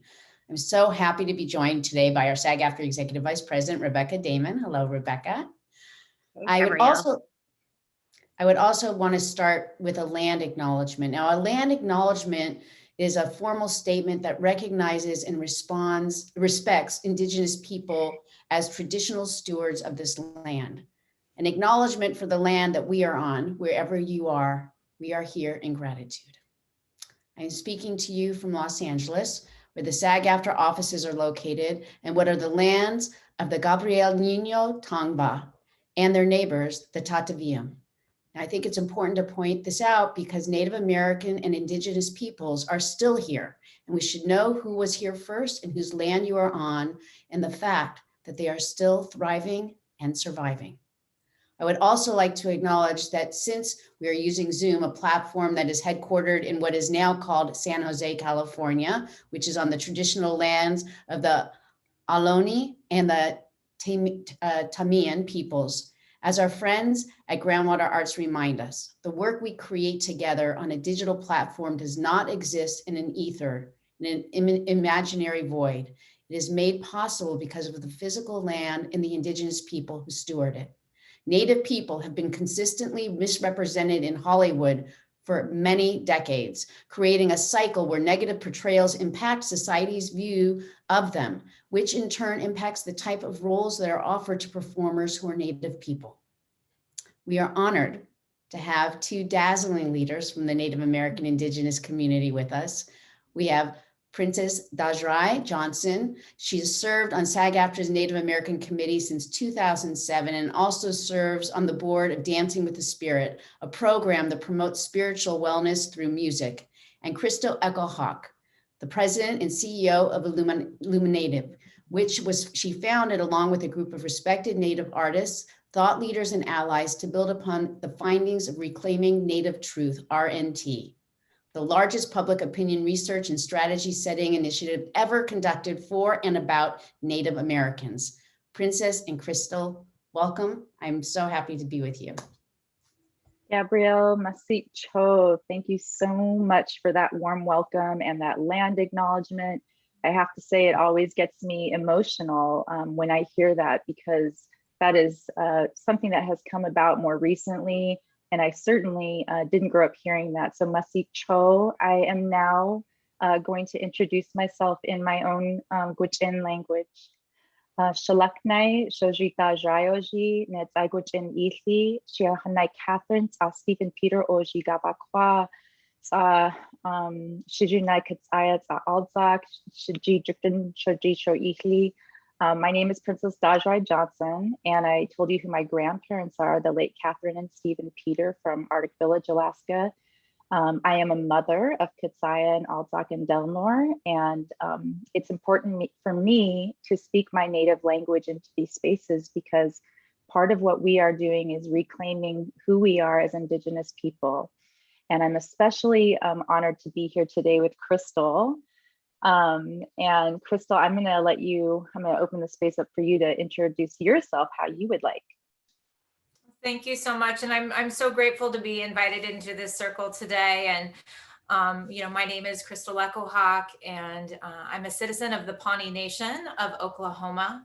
My Pawnee name is Skihatu Hatora, which means lights in the room woman. And I'm coming to you today from the reservation of the Muskogee Creek Nation, which is also known as downtown Tulsa, Oklahoma. And it's just a real honor to be here today for this really important conversation. Thank you so much, Crystal. I just wanted to talk a little bit about why IllumiNatives even came about, and really, from my perspective and what I've seen in a very short amount of time, is really this birth of IllumiNatives from a collective thirst for justice from our Indigenous communities. And so if you could just, for those of us who are not familiar, those of us in the audience who aren't familiar with IllumiNatives, talk a little bit of why the need was there. Yeah, definitely. I think really the creation story around this work is not just mine or an organization's. I mean, I think it's really an embodiment of just so many of our journeys as Indigenous peoples from all over. And, you know, I think really it came about as I've worked my whole career, you know, fighting for Native American rights, for tribal sovereignty, particularly for our young people.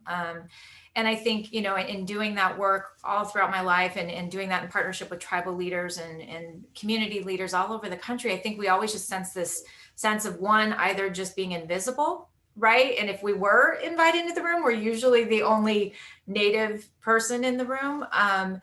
And then, but also in those interactions out in the world that we just constantly run into being, you know, reduced to a caricature, a stereotype. You know, I can't tell you how many times myself and so many of us, right, like walk into a doctor's office and talk about symptoms and we're automatically accused of being an alcoholic, right?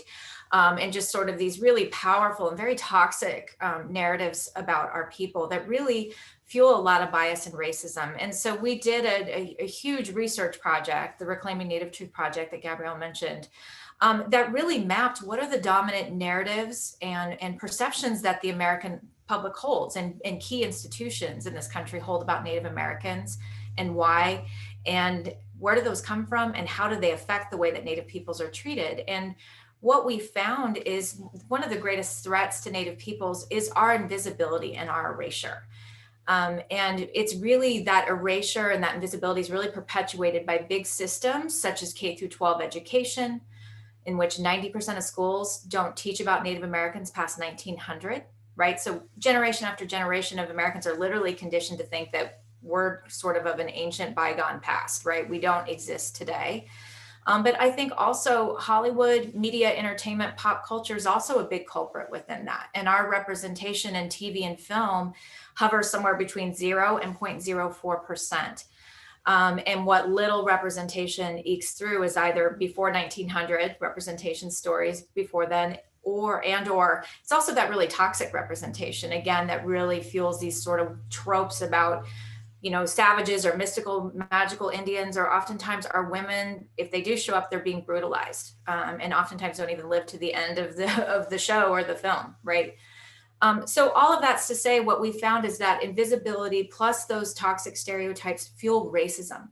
They fuel bias, and those have real world consequences, right, against our people that show up in the courts, how our people are treated in the courts, to Congress, to the way that our children are treated every day in classrooms, to the way, you know, links to the epidemic of murdered and missing Indigenous women in this country. So really what that research told us is how important representation is, right? And it's not just representation showing up on screen. It matters what's behind the camera. It matters who's elected to office, right? It's really about representation through all levels of society is how we're going to not only dismantle that invisibility and those toxic stereotypes, but really how we're going to advance justice and equity for our people. So with that in mind, that's why we founded IllumiNative, and that's why we really focus on changing the narrative, changing the story for Native peoples, and really building our power through representation.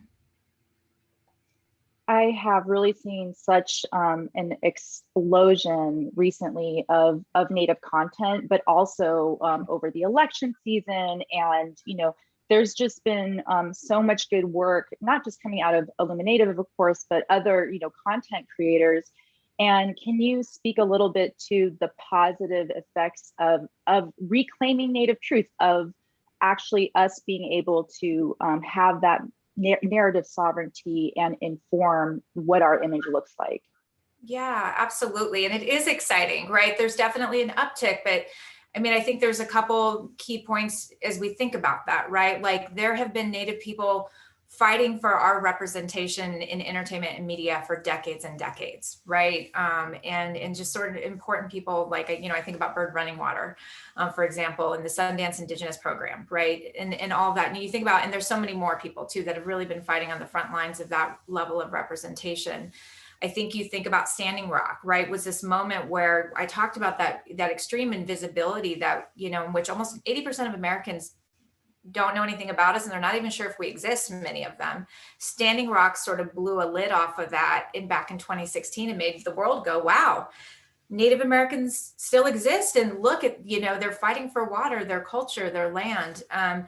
but then really moving into last year, 2020, right? And it's just unfortunate it took the murder of George Floyd, right? And everything in the beginning of a reckoning with systemic racism that I think has begun to shake things, that is opening up an opportunity now, finally, right, for this narrative sovereignty, for Native peoples to really truly author stories. And it's so exciting. There's obviously a definite uptick, and I know we're going to talk about things we're excited about, but it's been a long time coming, right? And there's a lot of work to be done, right? Because we are really, those representation numbers I talked to you about in TV and film, they have literally not moved at all. Like Nielsen just published a report in December, and those have stayed stagnant. So I'm hoping, right, with all the good things that are coming here in 2021 and beyond, we're going to really start to see changes, not only in terms of what we're seeing on TV and film, but what's happening behind the camera as well.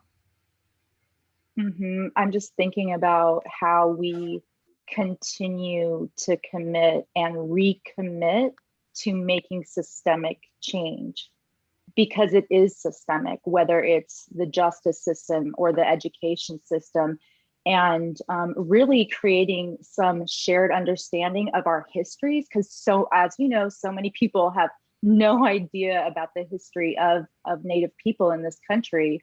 And so I'm just, in your work with IllumiNatives, I'm also curious about how important it's been for you to work on K through 12 education, and especially the importance for kids to be able to see that positive representation. Yeah, definitely. I mean, it is so important. I mean, schools are like one of the most powerful vehicles, right? We all go through it. Everybody goes through it. So, but it's also equally challenging, right? To really get school districts to get on board and understanding how the power that they have in shaping young minds and generation after generations of young minds. So it's so deeply important to do that work and to really mandate that schools really teach about Native Americans and allow Native Americans to really, be authors of what is being taught about our respective tribes and communities, right? That's so, so important. But I think also when we look at this issue around fighting racism, right? Systemic racism, what you talked about, there's such a powerful opportunity here for Hollywood, for media entertainment industry to understand that Hollywood generates 80% of the world's content, right? When we think about that, and that's global, right? And shapes the way what our stories that we tell shape the way that people think about the world and think about communities and people. And there's such a deep responsibility. And I think that this is just this powerful moment in this reckoning to call people in, to really take this introspective moment to understand the power and opportunity that exists to really be a force for good in dismantling white supremacy, dismantling systemic racism, and to really tell stories that really are reflective of our ever rapidly changing and diverse society, of which Indigenous peoples, we play an important role in that. We are still here, we are thriving, we have wonderful stories to tell. And so I just think that there's such an important, powerful opportunity, but it takes a lot of intention in this moment to really, go forward and do that in a good way. I want to share with the audience that on your website, on the IllumiNative's website, there's a wonderful entertainment guide. And I think it's really important because, just like you said, like, we have a role to play. And as allies, if you are a showrunner or producer, you're just starting out and you're about to create that story, and you have maybe there's some sort of a Native character or storyline. What is the advice that comes from this entertainment guide? Well, absolutely. And I think, Princess, to turn the tables a little bit on you. I mean, I get the opportunity to talk about representation and why it's important. And I always get asked, what's an example of good representation? And I say, well, there's not very many, but Molly of Denali, and we would be remiss to not mention that, because that's such a model when you talk about, things like the issues that you raise and how resource guides can be important. So just if you could say something. Yeah, sure. So for those, I up until very recently have been creative producing this series, and I'm also continue to be a writer on the show. And I would say that, growing up, I didn't see anyone that looked like me represented in film and media. And to be able now to see, I'm a mother, I have a 6-year-old and a 10-year-old, and for them to be able to see this positive representation has just meant the world. It's like a rejuvenation and a validation of, you know, who they are as Alaska Native boys, young boys, and that's amplified on this really large scale. And we get to share out our Native values, those values of taking care of each other. I mean, I just want to say this is about stop the hate and, you know, our caring for one another. We all come from communities that have survived and thrived because we take care of each other. We look out for one another. There is love there. And our love will always overcome any hate that is out in the world. And we need each other right now, right? Like this is the time for us to really to come together. And I'm excited. I see so many, you know, Indigenous people that are like really out there making amazing content and art, the arts. My gosh, the arts are so important. So I really just want to like get into this conversation of like, what are you excited about? Because I am so excited about what's out there right now. No, me too. And I just want to say thank you, you know, because it is so true. And just, you know, values, right? And the power to stop hate, we all have it, right? And there's so much power to do that through story. But yes, I'm excited. I mean, the thing that I am like jumping up and down about and can't wait is a week from today, Rutherford Falls premieres on the Peacock, and like super excited. And if you all haven't heard about it, go check out IllumiNative social media. It's everywhere, but you know, there's just tons of articles popping up because they're doing a lot of press. But it's a show co-created by Sierra Ornelas, Mike Schur, comedy god, and Ed Helms. But Sierra is Navajo, and she's the first Native American female showrunner, right? And so, yeah, it's just like, she's our like Secretary Deb Haaland in entertainment right now. I kind of tease her about that, and she's like, shut up. But I mean, it's so exciting, this breakthrough moment for a Native woman. It's everything. And the writer's room was 50% Natives. The co-star, Janice Schmeeding, who co-stars, you know, opposite Ed Helms, is Lakota. There's a whole ongoing storyline regarding, you know, a Native American tribe. And it's hilarious. I mean, it hits every mark on representation, but on top of it, it's just funny. Right. And that's why I'm so excited about this vehicle, because it's like doing the right thing can also be fun. It can be entertaining. So super excited about that. I think the other thing that's really close to home right now is that Reservation Dogs, which is co-created by Sterling Harjo and Taika Waititi, that's going to be on FX, is shooting right now here in Oklahoma. So it's all the buzz. And again, you know, all Native, right? I think they had 100% in, you know, Indigenous writers room. So I'm sure that is going to be amazing. And there's so much more I know in development over at, you know, Netflix, Amazon. It feels like every studio now, and I love hearing that, has got things in the works. So it just feels like there's a moment that's finally here where things are really starting to shift. And I think the thing that of all of that is I'm so excited because these are truly Native authored stories, you know, instead of just like, oh, we're going to bring in a Native consultant, right? It's really Native people, Native creators being at the table through every aspect of that storytelling process. And that is just, it's huge, right? You know? Yes. And just, you know, what are you excited? Yeah, same. I'm excited for, you know, all of those things. And I just like, I think it's like really important to say, like, you know, the model really has been oftentimes that productions will pull on like a Native advisor or a consultant. But, you know, we are really emphasizing that we have such incredible talent in our Native communities, and we really need to be above the line. If you have, and it's that intention of like, why are you creating something, right? Like, it's like, we have the writers, we have the producers. It's time for us to really be brought in a meaningful way, because we are going to enrich whatever project we come on board to.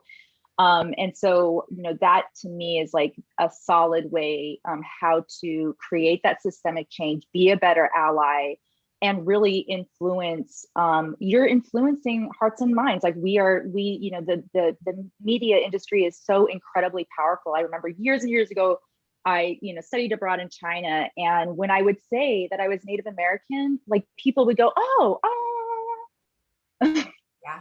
And that is the impact of the Cowboys and Indians films that still are continuing to be made, right? So I think that in terms of humanizing us, us being able to, again, like reclaim our image because it was taken from us. And really this romanticized image, for years and years and years, I think almost every Native woman I know at some point was called Pocahontas, or had some sort of, derogatory name, because of media, because of film and those images that are out there. And you mentioned, murdered and missing, Indigenous women and girls. And I absolutely feel that ties into that issue. So we need to be humanized. We need to be able to show our humor, our Native humor as well. So again, why I'm so excited. I cannot wait for that premiere next week. There's just like a plethora now of amazing content. And I hope that continues to happen. I think it will across the board. But again, I can't emphasize enough that we really need to be brought in above the line. Absolutely. Absolutely. And, I think just to sort of underscore what you said, I mean, it came up in our research time and time again, references to different TV shows and films that when we were interviewing focus groups, like all over the country, how much that really shapes the way that people, treat and think about Native Americans. And that goes for other groups and that's why we have such a deep responsibility, whether we're talking about stories regarding the Black community, Asian Pacific Islanders, Native, down the line, Latinx, like there's such a deep responsibility we have to get it right and ensuring that whatever communities are being represented in that story, they've got to be at the table in a very meaningful way. And I think for some people, maybe there's like some dread and like, oh gosh, the PC police and, but I think that people are hungry for this. And I think that's what we saw. There was just such a seismic shift that happened last year. And I think, we're living in a really polarized environment, but what I see increasingly is that people are craving authenticity. People want to know more.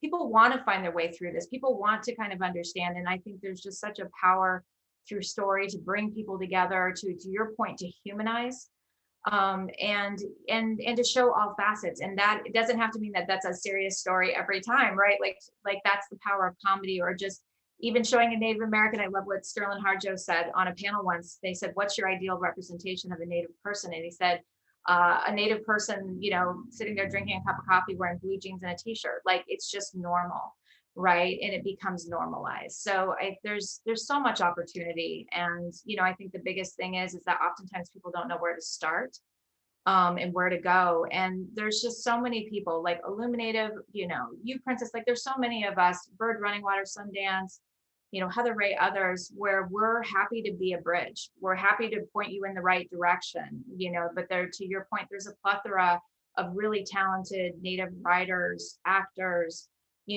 everything. And it's just a question, reach out, and there's a lot of us that are willing to help connect. Masito, thank you so much, Crystal. I'm also just thinking about how often our education will pull from media, will pull from film or television. And so, again, the more that we are able to have that narrative sovereignty and share out our values, it connects all generations to truth. It connects all generations to our values, which again, it's like we're at such a pivotal point in history with climate change and, really, what can we do in terms of putting our heart and intentions and mindset to solutions. And I'm so excited. We have so many Native women at Department of Interior that are like up, working in this government right now. And we have so many people in Hollywood and all these arenas of education and philanthropy, et cetera. And there's just so many more people out in the world doing good. And we just don't hear about it as much in the media. But again, we are so much more powerful. And as we continue to be better allies and educate ourselves, make room for mistakes though, because we make mistakes, right? But give each other grace and really like, let's hold hands through this. And so again, I am so grateful that SAG-AFTRA invited us to have this conversation, that we are all, you know, in dialogue with one another. Hi, Gabrielle. And Crystal for, you know, making the time for this. And we are going to continue, y'all, to be a collective, to work together to stop the hate. And I'm just so grateful. Masik Cho. Yes, thank you. So beautiful. Thank you both, really, Princess and Crystal. Beautiful solutions, working through things, making a difference. Really appreciate everything, like your contributions on behalf of the Native American and Indigenous community. And especially, I have to say, sharing with us the strategy setting, which is the core of what we're aiming to accomplish during the Stop the Hate Week. So was really wonderful. So we're going to see everybody back here at 1:30 Pacific time and 4:30 Eastern with our keynote, Moving from Conversation to Action. That's the whole idea of what we're doing with the female quotients, Shelley's Alice. So see you at 1:30, 4:30. Thanks. Take care, everybody. Thanks.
Welcome back, everyone, to our next panel in SAG-AFTRA Stop the Hate Week. We are in for a really inspirational keynote talk. I want to, again, recognize my friend and colleague, SAG-AFTRA Executive Vice President Rebecca Damon. Hello, Rebecca. Hey, Gabrielle. As I said in the opening today, we have to begin turning our passion for diversity, equity, and inclusion from strong words and beliefs into real actions. So that is our theme in this moment as we contemplate moving from conversation to action. I'm honored to introduce our keynote speaker today, very good friend, fabulous leader, L. Scott Caldwell. She's the national co-chair of the SAG-AFTRA Women's Committee. Scotty has a long, deep career in film, television, and theater, winning a Tony Award for her role in Joe Turner's Come and Gone, and appearing in a plethora of series, including Judging Amy, Chicago Hope, so much more. I can't even list them all, but welcome, Scotty. So happy you're here. Okay, thank you, Gabrielle. I wish I were the keynote speaker, but I'm not. Nice. I'm going to be introducing the keynote speaker in just a moment, but first I want to thank you, Gabrielle, for inviting me to this event today. It's obviously very exciting, and I'm happy to be a part of it. My co-chairs, Leslie Shreve, Nancy Flanagan, and I want to thank you for your unwavering support of the SAG-AFTRA National Women's Committee, and also for your work on the AFL-CIO's Women's Committee. I don't know where you find the time, but it's very important because, as we both know, the landscape of issues that we confront as performers mirror the issues facing all our sisters in the workplace. Now, the SAG-AFTRA National Women's Committee works to influence and improve the quality and the quantity of employment opportunities for female members across all media platforms. And while our committee has been focused on responding to the inequities in the workplace for our women members that include fighting against sex and age discrimination, in the past few years, we, like everybody else in the world, has been laser focused on safety. Safe working conditions free from discrimination and sexual harassment.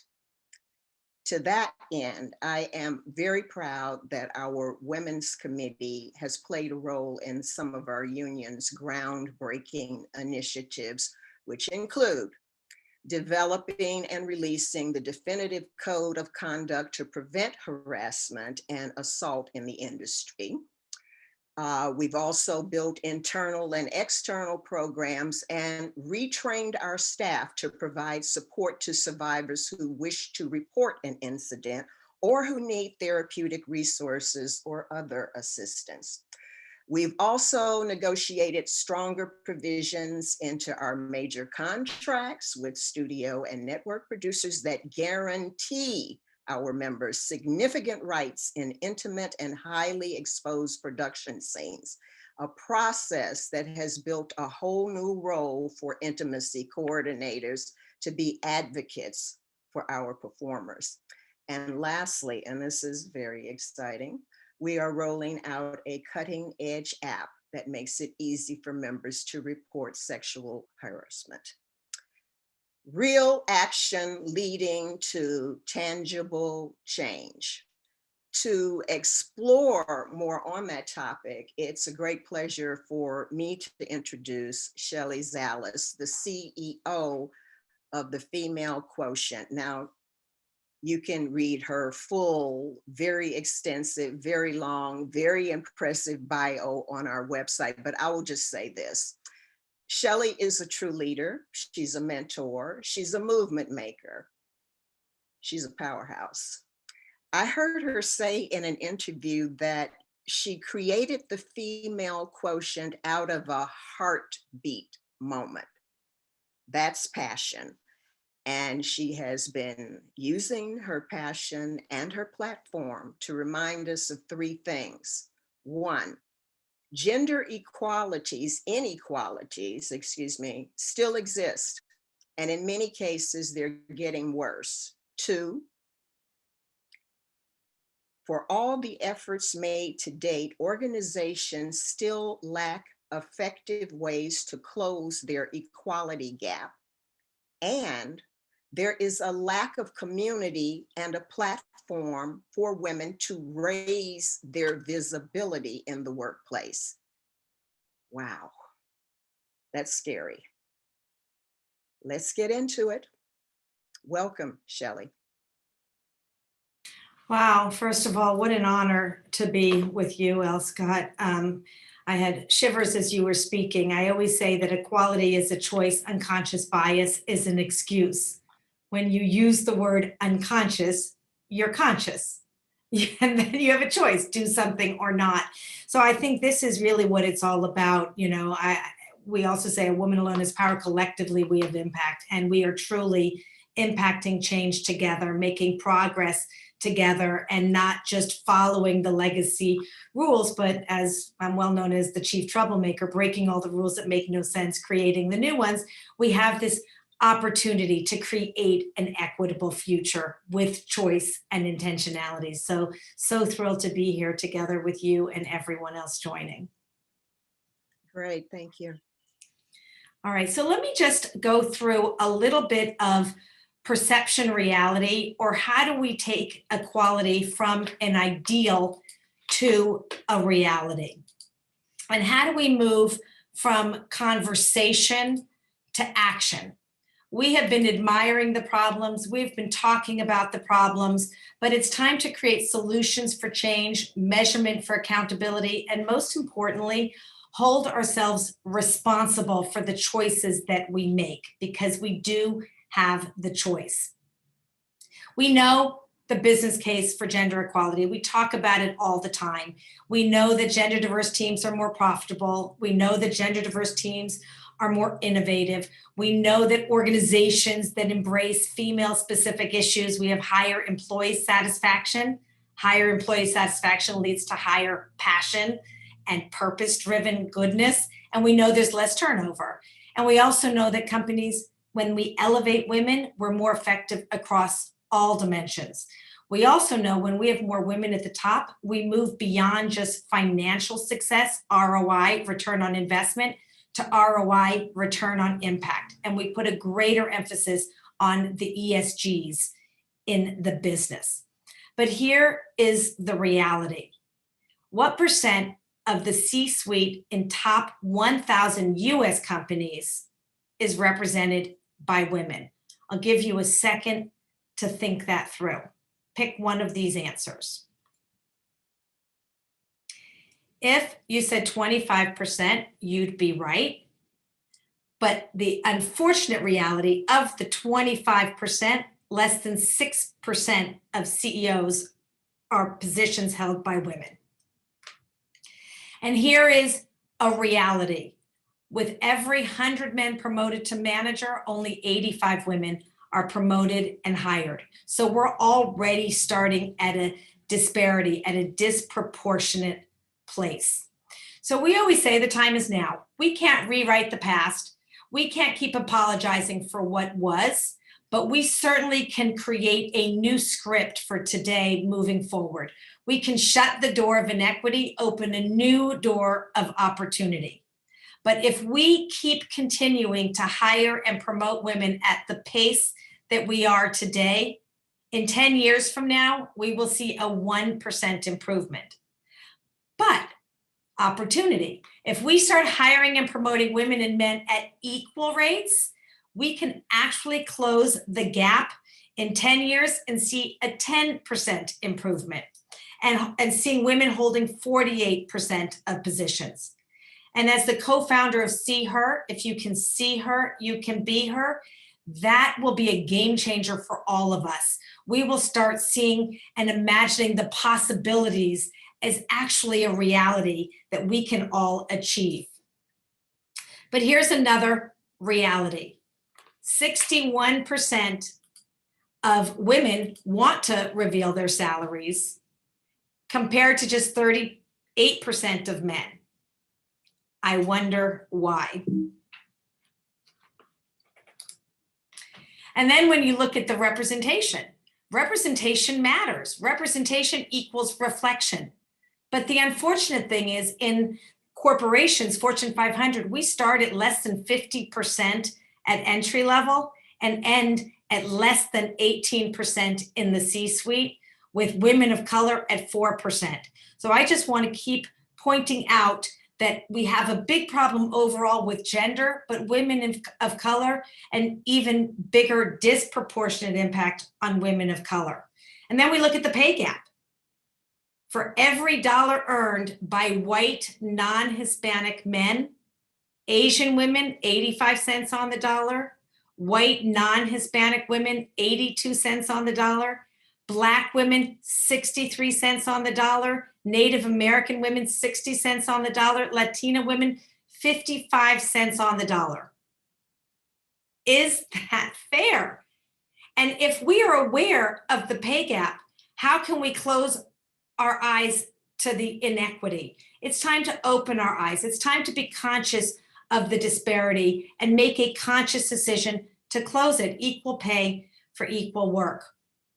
But here's the good news, opportunity. When we do close the pay gap, we have an opportunity to add over $4.3 trillion to the US GDP by 2025. And when we do close the pay gap, the average working woman could afford so much more, contributing to the economy, contributing to her health and welfare, and additional years of tuition, education, more groceries, shopping, more mortgage payments, utility payments. We are seeing such a crisis now, especially with COVID, the disproportionate impact of women and women in the workplace, not only from unemployment, but for housing and for food. And of course, 14 more months of childcare, which is one of the greatest barriers today of women in the workplace. We are losing so many incredible women to caregiving. And caregiving is still predominantly a female issue. But we are seeing a lot of progress through a lot of policies. We are starting to see some new rules of the road that will go a long way to ensuring equity moving forward. Salary history ban. You will not be allowed to ask someone, how much have you made? And imagine, man and woman equally qualified, two actors coming in. Well, how much did you make on the last show? A man says, I made X. They're going to say, great, today's your lucky day. You're going to get a 20% increase. A woman comes in, what did you make on your last show? I made Y, which by the way is already 20% less than the man is making. Oh, today's your lucky day. You're going to get a 20% increase. Well, we're still not equal. And that's where equality and equity comes in. Equality, equal opportunity, equity, making sure we're all starting at the same place. Subsidized schooling, we can see with COVID, the impact of homeschooling and the, as my girlfriend Eve Rotsky says, invisible work, the work of caregiving that is not recognized, but is actually forcing so many women, forget about the furloughs, the reducing salaries, the job losses, but women opting out because they can't just do it all. Paid parental leave, starting to play with the concept, is it parental leave or parental in? When you have a baby, you don't have a child for just 3 months. This becomes a new life stage that we need to be able to work around and allow everyone to bring their best self, their true self, their whole self to the workplace and be able to have a family with no apology and no permission needed. And then the equal pay law, equal pay for equal work. The problem exists that stereotypes still exist. And this is where implicit bias, unconscious bias comes in. Let's get conscious of our unconscious. 60% of women agree stereotypes impact their careers and their lives. 49% of men agree. The glass ceiling. Women often hired on their past performance, men on potential. And when we look at the pink versus blue stereotypes, which still exist, if you think about who's best suited to launch a high-stake project, men. Who's best suited to lead a massive organizational change? Men. And by the way, when women are brought on, if they fail, It's because they weren't good enough, not because the job was impossible and they inherited a mess. And who's best to plan events for fellow coworkers? Women. Who raises their hand to run the diversity and inclusion committees? Women. And what's interesting, just a little tidbit, blue originally was the color for women and pink for men. It was only in the 1940s that we changed the color scheme, maybe because pink looked better on women. And we still have a pervasive boys club. Men and women both agree.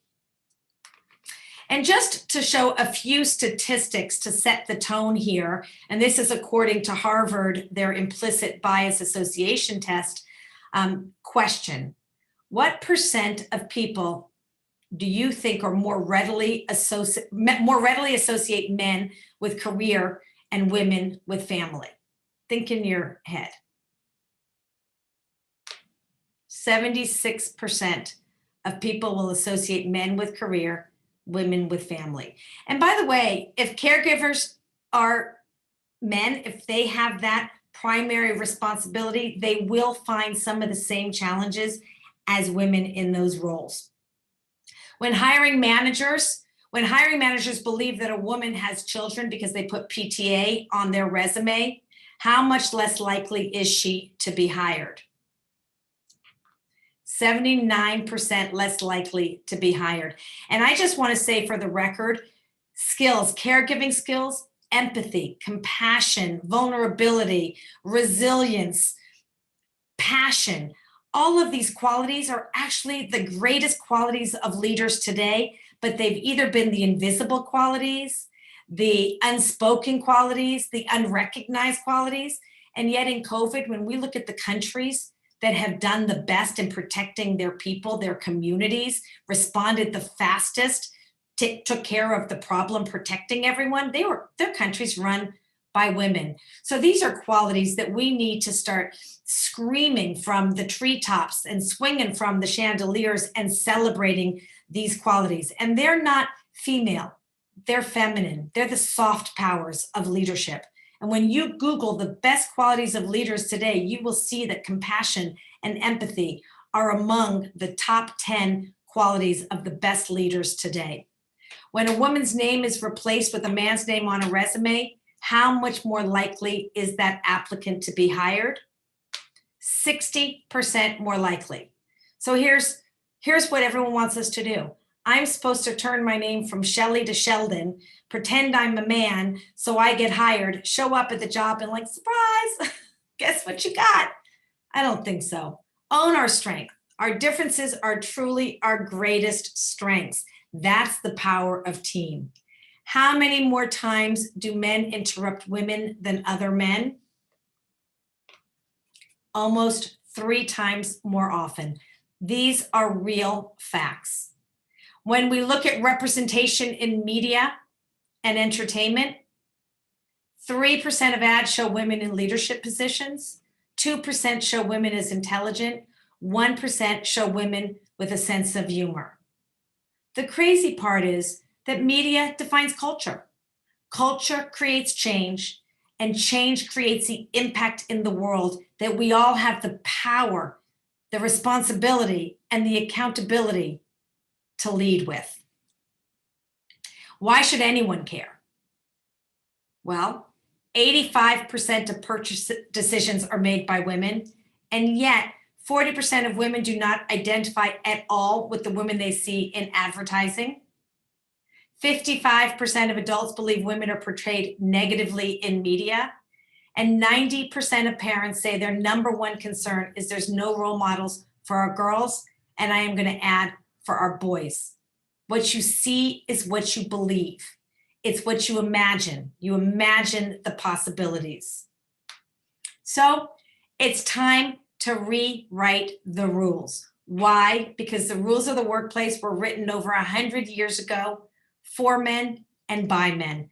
Women are now coming into the workplace. We need to rethink our policies, our benefits, close the pay gap, and also really not only fill the pipeline with more diversity, but create the pathway to leadership and help our women get past the messy middle management to rise to leadership. And so at the end of the day, I just want to reinforce where I started. Equality is a choice. Unconscious bias is an excuse. Time to get conscious, do not only the right thing, but a good thing for business, for media, for entertainment. So thank you for listening. Wow. Wow. Thank you so much. That was just fantastic. Shelley, you are such a leader in this space, and it's really an honor for all of our SAG-AFTRA members to get to hear you today. So on behalf of all of them, I just want to really thank you very much. Really fantastic and so much good information. Well, thank you for all the great work you're doing too. Oh, it really is a pleasure to be able to see these things laid out in such a big way, a big picture, thoughtful discussion. I also should give a shout out to our friend Scotty Caldwell for her insights about the work of the SAG-AFTRA's Women's Committee. We are so proud of them. I want to ask everybody to make sure that they stay in touch with us for the rest of the day. We still have more after that fantastic keynote. Our week's events you go to sagaftra.org/stopthehate. And I want to make sure that you are following that conversation on social media with the hashtag Stop the Hate and always the hashtag SAG-AFTRA. I'm going to see everybody back here at 2:15 Pacific and 5:15 Eastern for our panel discussing the Middle Eastern and North African community of performers. It's going to be great. So thank you all. And boy, hasn't it been a very good afternoon. See you guys soon.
Hello there, everyone. Thank you for joining us for our second day of Stop the Hate Week events.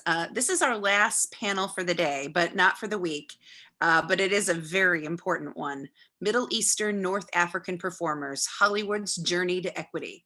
I am very pleased to be here to have our very fantastic ACTRA and SAG-AFTRA National Board member, New York Vice President, and the National Co-Chair of the Ethnic Employment Opportunities Committee, Ezra Knight. Ezra is a veteran of stage and screen with a long list of credits, so I could be here all day. Billions, Blacklist, Law and Order, Law and Order, Law and Order. But it's the work he does on behalf of SAG-AFTRA members that so many of us love him for, in addition to his great career. The work of the EEOC has really been impressive for SAG-AFTRA, and its conversations have been central to what we're doing this week. So Ezra is not just all of this, but he is a terrific partner and a great champion for members. Some of you also probably have seen him on Broadway and things like Pretty Women, I know I did, and a long list of other fantastic TV shows. But for today, I'm going to put you into the good hands of New York Vice President, Sir Knight. Take it away, Ezra. Thank you, Lady Damon, our wonderful New York President and sensational National VP.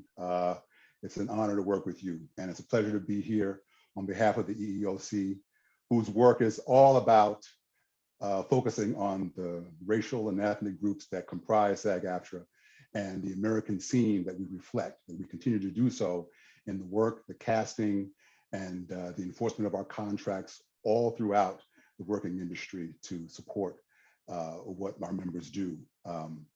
And the stakeholders in this effort, we educate our members as well as outside of the industry. Our work spans the globe, so that work is very, very significant. And I'm happy to be a part of that, to speak to non-discrimination and the issues of fair employment. And for the MENA community within SAG-AFTRA, Middle Eastern North African, the challenge is obvious to anyone who is watching. And performers find themselves taking on roles in productions and television and film that we know are often challenging and speak to volumes, and this panel is going to address that. To moderate this panel today, I get to pass the baton to Azita Ghanizada. Azita also, not unlike myself, has an incredible list of credits in film and television, from General Hospital to HBO's Entourage. Her own experiences in the industry also led her to become a passionate activist, just like myself and so many of us. But she is for MENA as well as for South Asian performers. And that resulted in many things as a path-breaking accomplishment in a partnership with one of our 4 panel members today, Asaf Cohen. Asaf Cohen, in 2017, the two of them helped to create, for the first time in 37 years, MENA was added as a new diversity category in the 2017 SAG-AFTRA AMPTP TV theatrical contract. And that is an amazing, amazing accomplishment. Applause, finger clicks, all that. That's an incredible accomplishment to put MENA on the map as a significant representational group in the work that we do in this industry. So bravo, Azita and Asaf. And thank you for your courage and your work and devotion in bringing that work forward and championing for SAG-AFTRA. So I will pass the baton on to you, Azita. Thank you so much, Ezra. It's such a pleasure to be here. And I know that this is going to be an incredible conversation, and we don't have much time to cover everything we want to. So I want to kind of begin by introducing our panelists first. I want to start with Maha Shalawi, who began her career as an actress. Post 9/11, though, she found her passion being an advocate and producer for the Arab American performance community. She is now the program director for the think tank for Inclusion and Equity, a group of working TV writers advocating for diversity, equity, and responsible storytelling in entertainment. She's also a creative producer and consultant through her company, Pass the Mic Media. I am so pleased to welcome my friend Maha Shalawi. Hey, thank you so much for having me. Next up is Omid Abtahi. Omid is a seasoned actor who booked his first on-screen role in 2004 playing an Afghan interpreter on JAG, which was the starting point for many MENA actors at the time. You can see his work on, like I said, numerous television shows, including American Gods on Stars and The Mandalorian on Disney+. Omid Abtahi, hello, welcome, and thank you for joining this panel. Yes, thanks for having me. It's an honor. I appreciate it. Next is the stunning Yasmin Al-Masri, who is an international actress and human rights advocate. She has starred in a series of critically acclaimed award-winning films, such as Nadine Labaki's Caramel and Julian Schnabel's Miral. Her breakout role was in ABC's hit show Quantico, where she played FBI twins Nima and Raina Amin. She strives to bring global awareness to projects that represent the Arab world and women in ways that break cliches. She's also the founder of Uncensored Narratives, a creative lab and platform. And I'm so happy to get to know her and meet her here today and introduce Yasmin Al-Masri. We have another panelist joining us who is running a few minutes behind, but I'm going to go ahead and intro him for when he does come on. Ezra mentioned him a little bit. Asaf Cohen, who has been an advocate for the MENA inclusion for years and was instrumental in bringing recognition of the MENA category into SAG-AFTRA's TV and theatrical contracts. He has starred in many films, network pilots, and has been a guest star and recurring actor in nearly 50 TV shows. He's also a former SAG-AFTRA National Board member.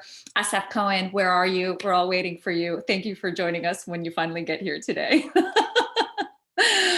Now, quickly before we dive into the conversation, which is I'm very excited about, since we are still relatively new since September 2017, I want to make some opening remarks on what is MENA and what is MENASA, which are the two casting categories we've helped build into the business. While the MENA region consists of countries including Algeria, Bahrain, Egypt, Iran, Iraq, Israel, Jordan, Kuwait, Lebanon, Libya, Morocco, Oman, Palestine, Qatar, Saudi Arabia, Syria, Tunisia, United Arab Emirates, and Yemen, we also include Armenia, Turkey, and Afghanistan. And when it's MENASA, we include the South Asian countries of Bangladesh, Pakistan, India, and Sri Lanka. I think it's really important to remember that, like the United States, this is a very diverse region and many diverse countries that include many minority ethnic, religious, and linguistic groups. The MENA region itself also includes many Afro-Arab countries. But for the purpose of casting and diversity, equity, inclusion, we recognize Afro-Arabs have status in casting and D&I under Black hiring practices and standards, and many South Asian countries under Asian hiring practices and standards. However, we all share many connections across history and culture, and most certainly here as performers. So with honoring the complexities of our MENA identity, I want to jump right in and talk about how we as a group have not had a seat at any table in regards to diversity and inclusion until myself, Asaf Cohen, and a few other performers, including Amir Talai and Amin Al-Gamal, who helped us lobby and successfully build the MENA category into SAG-AFTRA, which has ended up having major ripple effect across all entertainment, including most recently being included in the Academy's hiring standards and practices. So without further ado, I want to, oh, there's Asaf. So without further ado, I want to kind of talk about that even still with all of this success being now included in research and being included in the Academy standards hiring and practices, now being included in the Writers Guild, why are we still not in every conversation? Maha, maybe this is something you and even Asaf want to jump into. What kind of an impact have you noticed from MENA being included actually into SAG-AFTRA, but across all the companies and all the disciplinaries in the industry?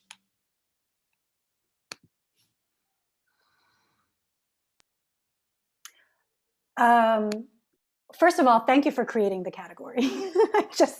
I think that really needs to be said. I have been in this space of trying to advance sort of MENA storytellers and performers for a long time. And honestly, it never dawned on me that there was even a lack of category. In part, that's because I have a stronger theater background, but doing the work of naming things is so incredibly important. And it's this very contradictory thing where this categorization and naming is also kind of an act of white supremacy, right? And yet at the same time, we have to figure out how to get named in order to be seen, in order to participate in the industries we want to participate in. How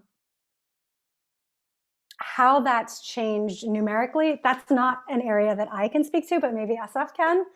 But I can say the ability to name and measure is crucial. I do think there is an unhealthy attachment to incremental change, which may be why the change you hope to see is not happening rapidly enough. I am not a fan of incremental change. I was recently wrist slapped into being happy with a very small change. So while this is a moment where I think people are more willing to hear difficult things named, I think there's a lot of training that needs to be undone about how long it takes for things to happen. So part of that may be why you're not seeing the change. The other thing is, what can happen is when things become measurable, they can also become disheartening, because now you are actually able to put a number to what you have long suspected. And so then you will start to see a rise in representation, and then it will become a conversation about the quality of representation. And then it will be about trying to open people's eyes even wider to the systemic nature of this issue, so that it's not just a lack of representation on screen. It's not just a lack of representation in the writers' rooms, which is where I'm currently working. It's not just a lack of representation among executive producers. And beyond that, there is a question of the internalization of all of this within our own artists and creators. So all of these things contribute to why we're not seeing the change as rapidly as we want to. You would think you could just say, look at this. This is a freaking mess. And people would galvanize to change. And unfortunately, if that were the case, this would be a very different country than the one we're in right now. Yeah. Those are my not so sunny thoughts, but they're my thoughts.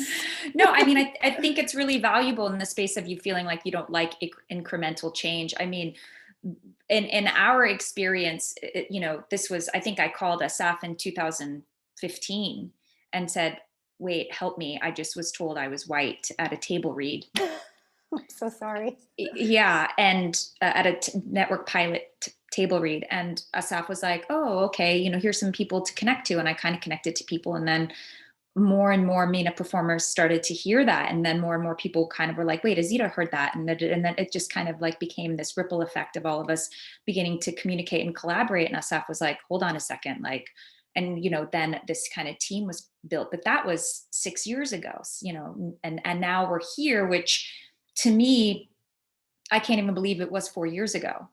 And I don't know that I've quite seen the change over that I would like to see, but to continuously now be in the conversation at all is so valuable, because it gives us the space to build off of what we are building.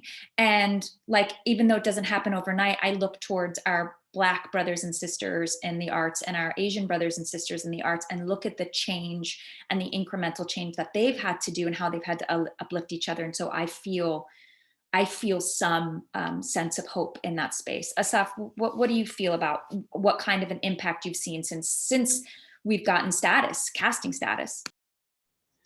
Yeah, first of all, I'm gonna say it's an honor to be here with this great panel, and I apologize for being late, and I missed the beginning, and I apologize for that. But it's truly wonderful to be here, and I'm so glad and so grateful that we're having this opportunity to talk about this matter that affects so many of our members. Yeah, as I'm sure that, as Azita mentioned, as other people on this who are tuning in, I'm sure have experienced, you may have been surprised if you are of Middle Eastern North African descent to have found out that you are that you were not considered diverse or ethnic. And I remember this was always something that came up for me, and I was kind of shocked because I never really thought about that so much. Like as Maha said, if you come from a theater background, there's much more. There'd been a lot more flexibility in that realm. But when the role would come out and, my representative would say, oh, they're looking to go ethnic with this. And I go, well, hi, I'm brown. And they go, yeah, they're thinking one of the more established, recognized categories. And I go, categories? What is there? Do you have to fit into one of those boxes? And there was no category for Middle Eastern North African performers, whereas other other members who do fall into those categories did have that. And so, and for casting purposes and for our employers, you know, they wanted to be able to say, look, we are being inclusive. They're trying to do the right thing. A lot of times they are trying to do the right thing, but we needed to help them find a way to create a category and to have enough buy-in so that they could have that. But I know that many actors in our category were denied opportunities because they were not considered diverse. They would even show up. One actor who I will not name, who is a friend. It was a Middle Eastern, North African descent, and he showed up to a studio test for a major show, and they wanted to know what percentage Latino he was, and he said, "I'm not Latino. I'm from this country, a Middle Eastern country." And they said, "Oh," and they said, "You know what? We can't move you forward, unfortunately, because that's not diverse." And he's like, "This is insane. This is insane. If I hadn't told you that, if he would have lied, had to been untruthful, he may have moved forward." And it's horrible that someone feels that they should have to consider doing something like that. And so we need to applaud what our brothers and sisters have done in other categories who have seen movement, who have fought tooth and nail to get it. You know, with the Oscars So White movement, you know, that put the fire under people's butts to say, this is not okay. You can't just have pure Caucasian and say, this is America. That is just not, everyone knows that's not true. And it's wrong for every kind of reason. So we applaud that. And we say that is fantastic. And we see the same from our Latino brothers, Latinx brothers and sisters. And for the Asian community right now, which is coming, you know, under attack, which is horrible, of course, beyond horrible. And to say, you know what, we should learn. We need to advocate for our members who fall in this category as well. And so when we were able to get enough critical momentum in no short part, thanks to Azita, the bulldozer, the workhorse, thank you for all of your hard work and efforts on this, you specifically. We were able to do that and to get that achievement. And now we do have something that employers can check off and say, okay, good. So I am being inclusive. They always knew it, but my litmus test was like, look, if you can't cast me as a white supremacist, then you can't say that I'm white. You know, that's just to think about it that way. And that, I guess that resonated among other things, and all the data that you would supply, Zita, in your research, and all the people who helped with that. But we're moving the ball down the field, and we need to be united and not fall into traps, I guess is something. I'm off the original question. And, no, it's wonderful. I just want to piggyback on what Asaf said, because I didn't include it in the opening remarks, which I wanted to, but there was a lot of specificity I wanted to say.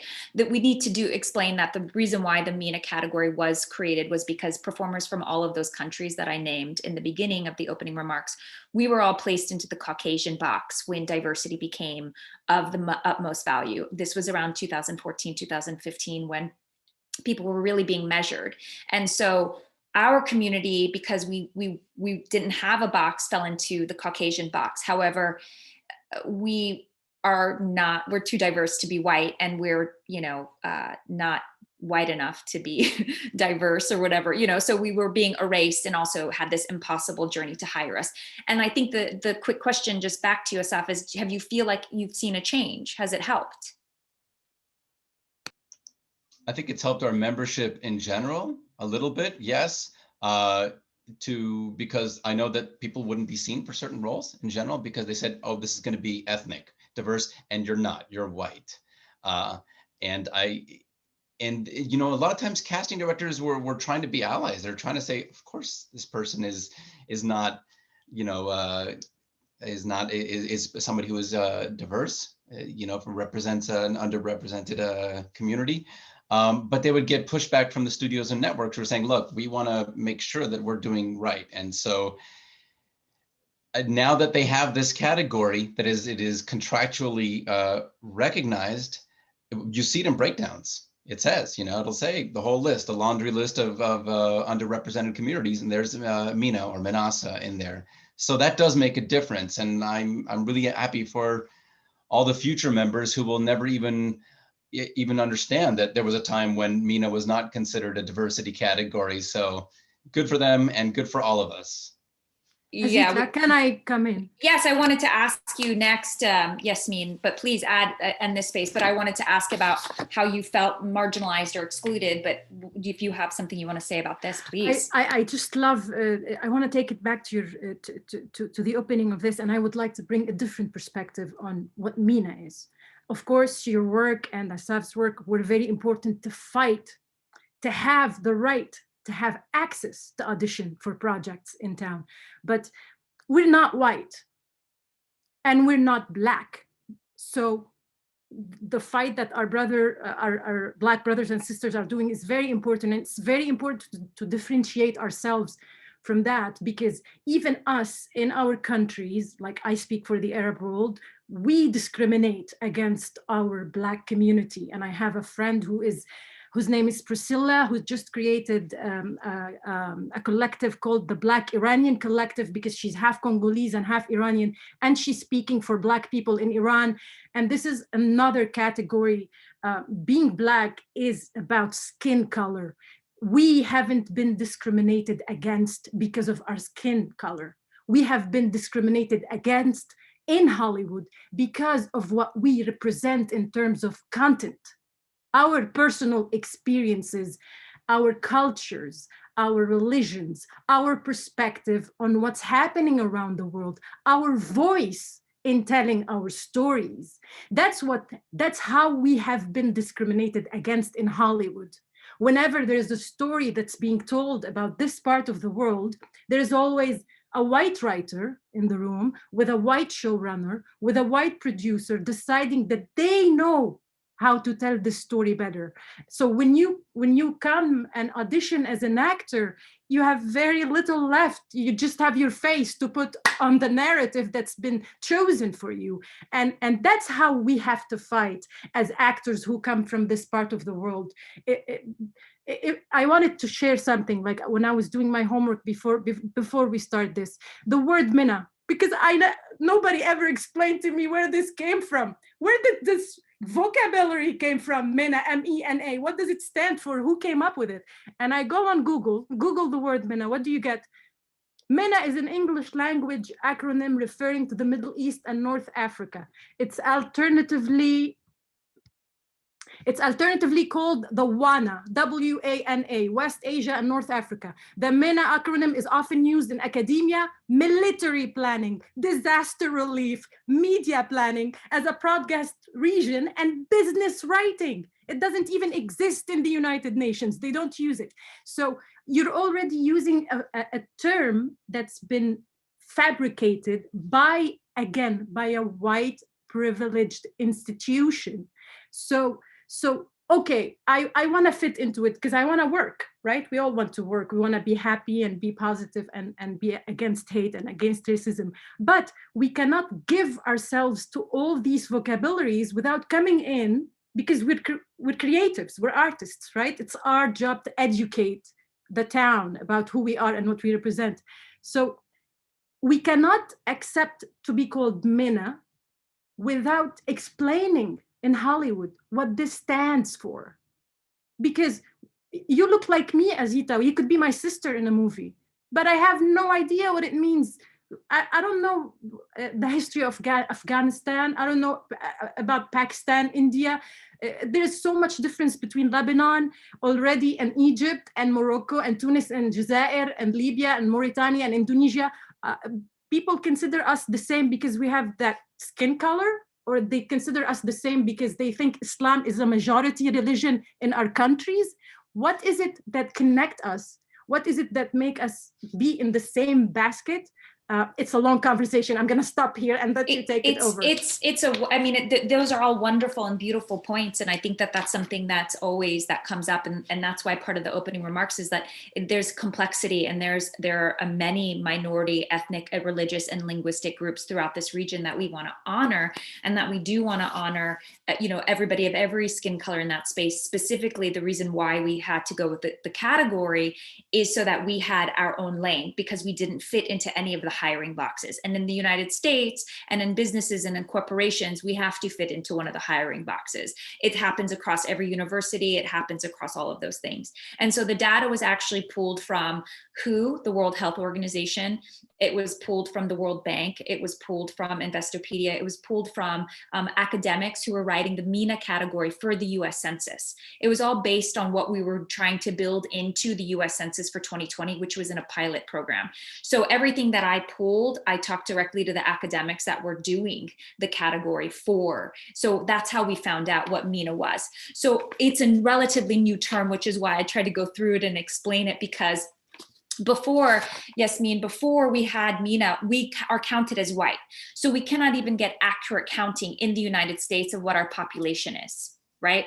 So they don't know how many of us are. And when we aren't counted, we don't get funding, right? We don't get funding, we don't get status, we don't get access to university programs, we don't get congressional dollars, we don't get money for roads and bridges even for our communities.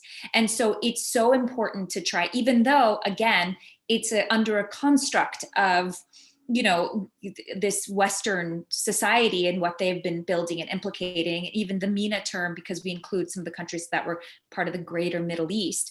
It's because we are all connected through the same kind of story, which is we all kind of play in that same zone in this film world, which we need to dismantle and disrupt. But the only way we can dismantle and disrupt this is by becoming creators and creating our own content and storytelling and taking control in that space, but also by working within the system to disrupt it, which is what we're doing by trying to break through and get the data and the research so that we can then give it to disruptors and filmmakers and people and say, no, no, no, we're 0.3% in the Writers Guild. This is not good enough. There needs to be more writers. We need more writers writing stories about the Middle East. It cannot be, you know, a white showrunner and no Middle Eastern writers in that room that actually have power, not low-level writers, but power in that room. And so that's kind of what we're trying to do from within the system. So everything you say is absolutely on point.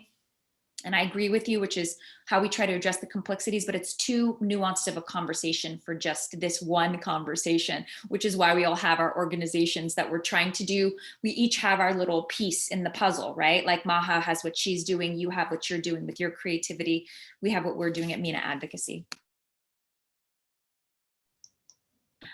So Omid, let me just throw it to you. I just want to talk a little bit about your experiences. You've been acting since 2004, that pivotal role of an Afghan interpreter in JAG.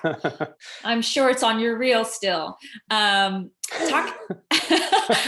to me a little bit about your experience as a workhorse of an actor. I mean, so many people have seen you in so many things. Have you felt like there's been a shift and adjustment in the landscape since there's been this category, or have you felt like you continue to be marginalized and sent out on same roles? Like, what's your experience been? Well, I just want to preface that, I mean, I've been on American Gods since 2015. So I think when MENA came up, and I've been contractually obligated to American Gods until recently when our show got canceled. So I can't speak too much on the whole casting process. But what I have noticed, and Maha mentioned it, was incremental changes. And recently on two different, you know, of all things, voiceover projects that I'm now a part of. One of them, when I self-taped, it was for, you know, in voiceover, you have a little bit more freedom to expand, you know, who you can play and what you can play, as long as you can do a successful like accent or voice or whatever. And so there's this one project I did an Indian accent, and I wanted to book the project so that I can then have the conversation with the producers about changing the character, if we can, to, you know, Iranian, and if not that, at least some kind of Middle Eastern character. But I noticed that this time they asked for, you know, like a meeting with me, and they were the ones who brought it up. They said, we want to be sensitive to the fact that you are not Indian, you are Iranian, and we want to change this character to represent you truthfully. And I was kind of taken aback by it. This isn't voiceover, you know, maybe I would expect this from on camera, but I didn't expect it from voiceover. And another voiceover project that I was a part of, they reached out to me. They're like, we want to create this character closer to you. Like, are you, like, what is your religious background? What can we do to respectfully portray this character? So there's there's been an upping of sensitivity to who we are and how different and how new, how this, we're not just either all Muslim or not, it's like, we're not within the brown, we're so different. And so I feel like there is, they're being more sensitive to it from at least a producer standpoint. So, but casting, I can't quite speak of as of now. I think that's wonderful. And it kind of pushes us into the next conversation, which I think is going to everyone's going to have something to say, which is on authentic casting. It's a real hot topic. Like Yasmin even just said, her and I could play sisters in a film, but she doesn't know anything about Afghanistan, and I know very little about Lebanon. I mean, I know some things about the culture. I have friends and all of these things, but in the space of authentic casting, which is a hot topic, there's been recent buzz with the United States of A having a South Asian cast to play an Afghan, and even Oscar Isaac, who is Guatemalan, has played Middle Eastern a couple times. Most recently, I believe in Moon Knight, he's potentially playing Middle Eastern. As actors, how do we feel about this? Do we feel like Oscar is such a chameleon and he should be able to play Italian and Spanish and British and Middle Eastern? Do we feel like that's working for us? How do we answer fans and social media users and cultural ambassadors that want more specificity?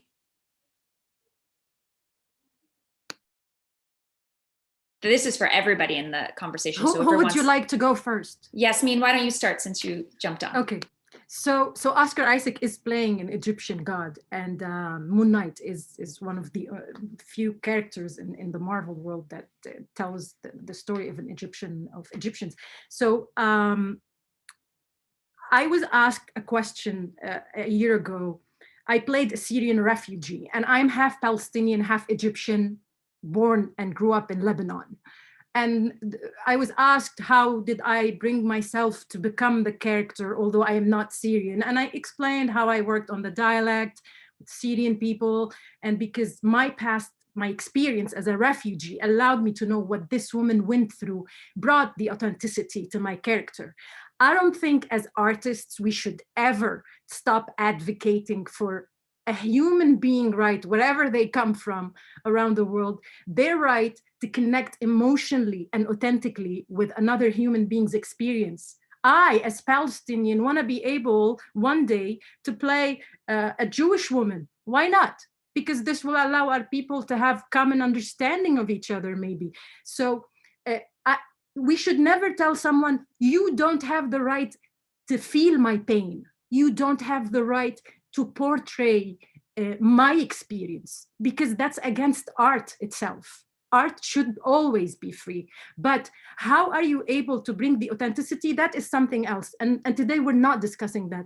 Today we're discussing when Oscar Isaac gets the privilege to be offered to play Moon Knight, because he has all the nominations in the world. He has all the awards in the world. He has the greatest agent in town.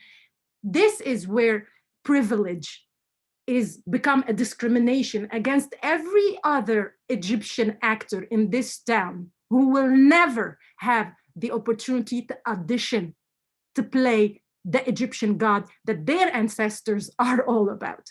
This is where discrimination happened. When I see that Gal Gadot is gonna play Cleopatra and I don't get to audition for Cleopatra, I am furious.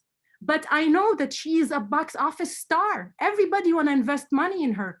People know if they put the money in her, they'll get it back. If people put the money in Yasmin Al-Masri, who's gonna go watch the movie? So the way we can change things, because this conference is about how we can change things, is about how can a star like Oscar Isaac help another Egyptian actor share the platform with him? How the writers in the room can create a character that is as important as Oscar's character on the show, that will bring and represent the authentic Egyptian man in the story.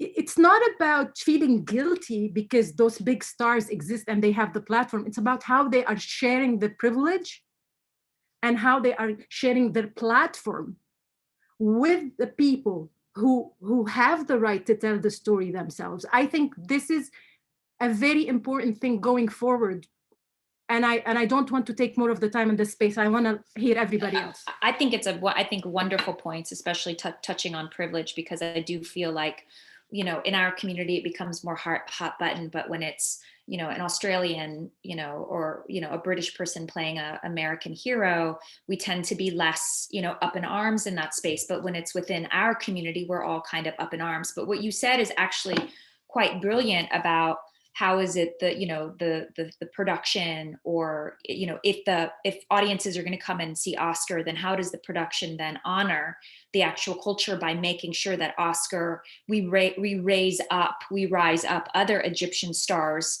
in that process, so that potentially that Egyptian star can then go on to be the next Moon Knight. And that's truly how it happens. And that's a beautiful point, is how somebody takes their privilege and then gives them the opportunity, because there aren't that many Egyptian actors that have the storied career and the access that Oscar has had. And so it is upon them to kind of, our gatekeepers, to help us push through that. And that's a wonderful point. I'd love to hear from Maha, who probably has a different perspective than the actors, but I'd love to hear from you.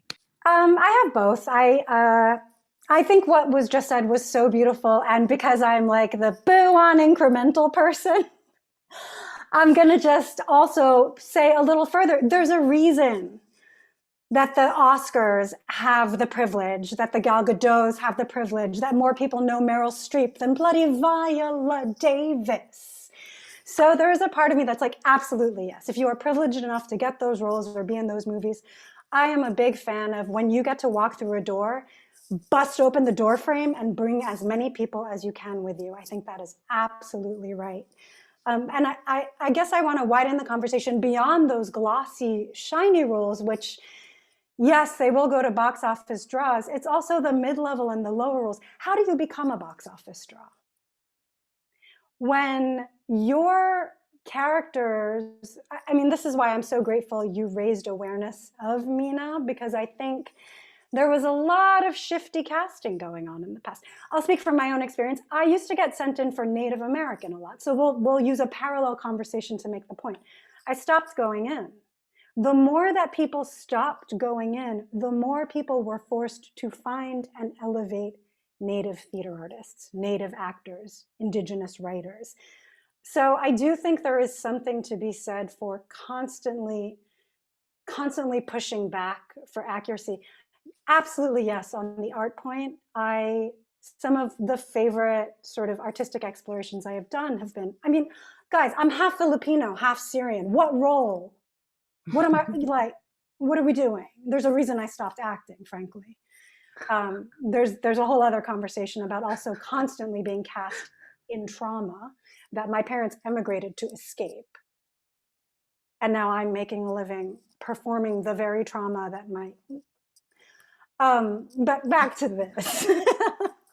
Back to this, I think it comes not just to the star roles, it comes to insisting on at least a base level of authenticity. Where you kind of lose me in the conversation is like, oh, they're Lebanese, but they picked a Syrian. I'm like, yeah, no, I feel that. I do.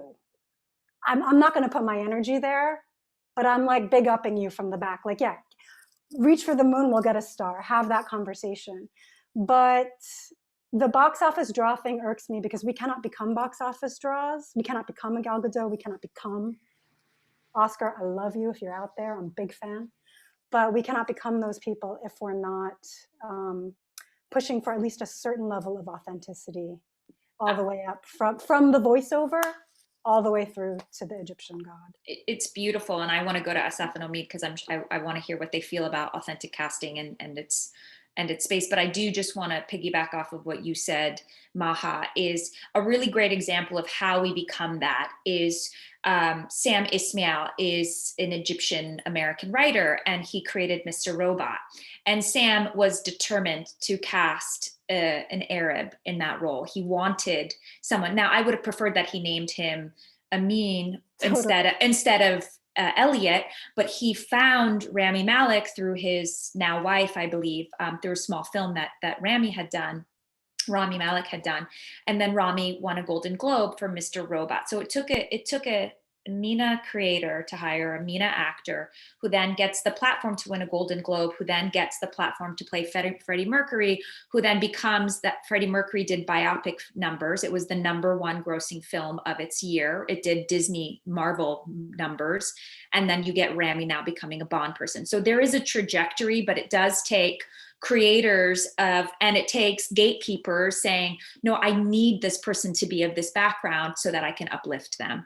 Asaf, Omid, please, I want to know what you guys feel about, like, you know, all the pushback on social media with like authentic casting, and like, how do you feel the responsibility is for you guys as actors just trying to get a job, like trying to pay our bills? Like, how do you guys feel about that?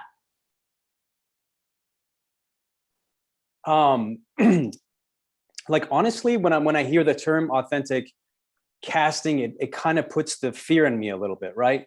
Because to what extent are you trying to be authentic? So it's yes, you got to establish a baseline. Because if you take my resume and you filter out to just the roles that I was authentically casted in, you could probably count on one hand how many parts I was authentically casted in. And then, you know, and then you can go a step further. Okay, I'm Iranian, so if I can't play Arabs, can I play Iranians? No, my Farsi is not that good. The second I open my mouth, you can tell I was a kid who grew up in America. So it's like, so yes. So when I initially hear a phrase like that, I get scared because it just it's putting me further and further into a box. I'm already in a box based on my skin color. Now, like, I feel like, but I think, and I don't know what the solution, but for me, and this has been like this for me with every role I've taken, it's if I can bring more positive to that role than there are negatives, then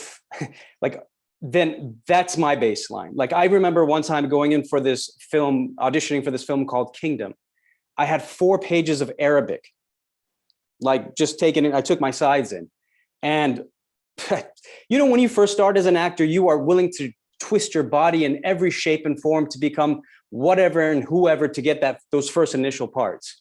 And so this was earlier on in my career, and literally in that audition, I lost where I was in my pages and I started speaking gibberish. It was so humiliating. I'll never forget it. And it was from that moment I was like, I can't. That role deserves better than what I can bring to it. And I've been a little bit, you know, definitely more selective in what I can. So yeah, but like, take a role like American Gods. A lot of my favorite roles are the roles that I'm nothing like. I got to play a gay Muslim Arab, and I don't identify with any of those things. And that's what makes that role one of my favorite roles. So yeah, I do feel a sense of fear of, like, if I'm not allowed to play those kind of roles, then, you know, it's just going to make it harder and harder to make a living as a working actor, honestly. Yeah. Asaf.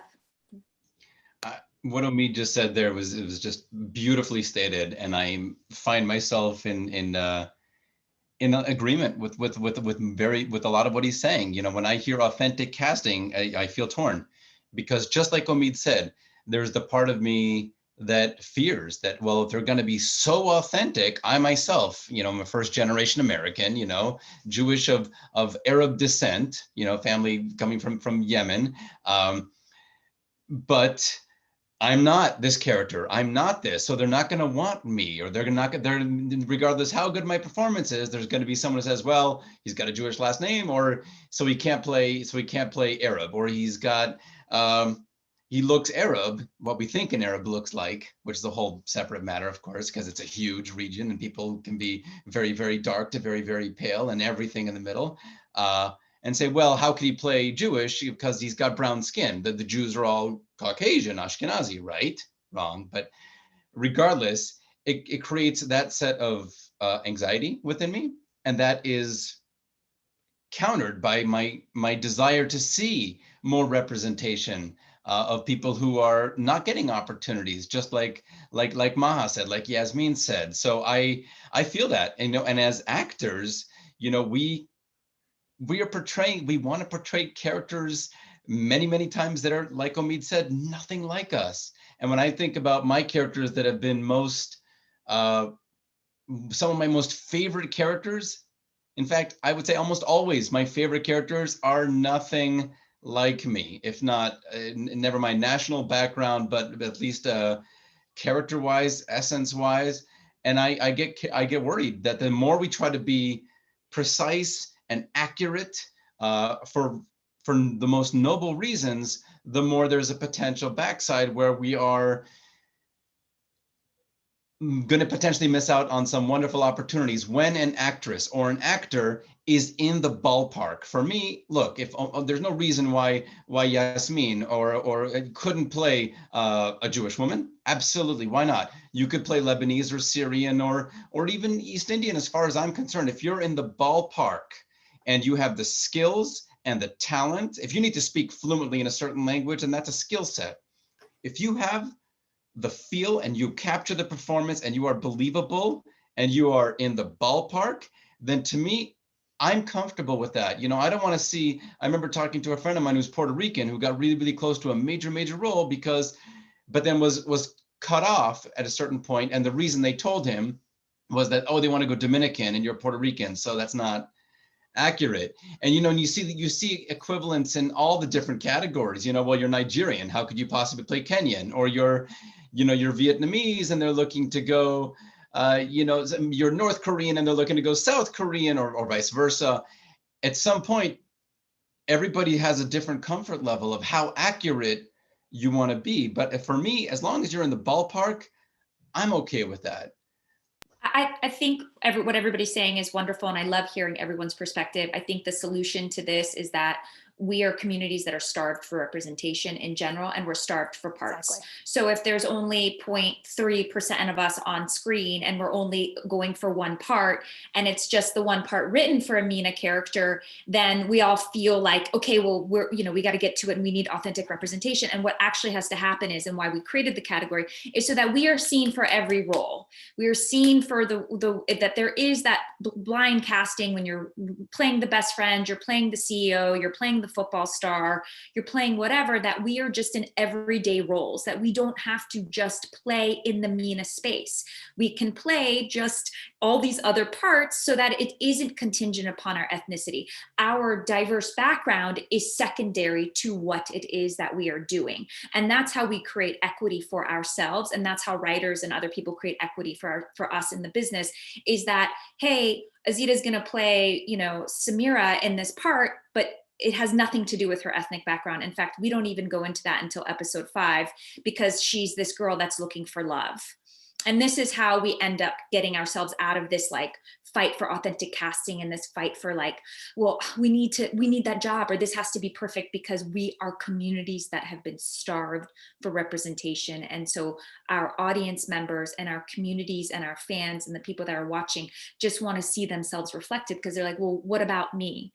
And so, yeah, Yasmin, yes, please. Azita, the only reason why we're having this conversation now is because there isn't enough work for people like us in Hollywood. Let's be honest. Yes. We should, this is humiliating that we're even having this conversation. Now let's talk business. Hollywood did not care about our parts of the world because we are not a market. There is something called the Latino market, American Latino market. There is something called the Asian market. When we say Asian market, I mean China. A lot of money is invested in this sector. There is something called India. It's a huge market for Hollywood. Now, how do we become relevant for Hollywood to get more work? That we want to talk about the solution, right? We need more content. So we don't have to fight.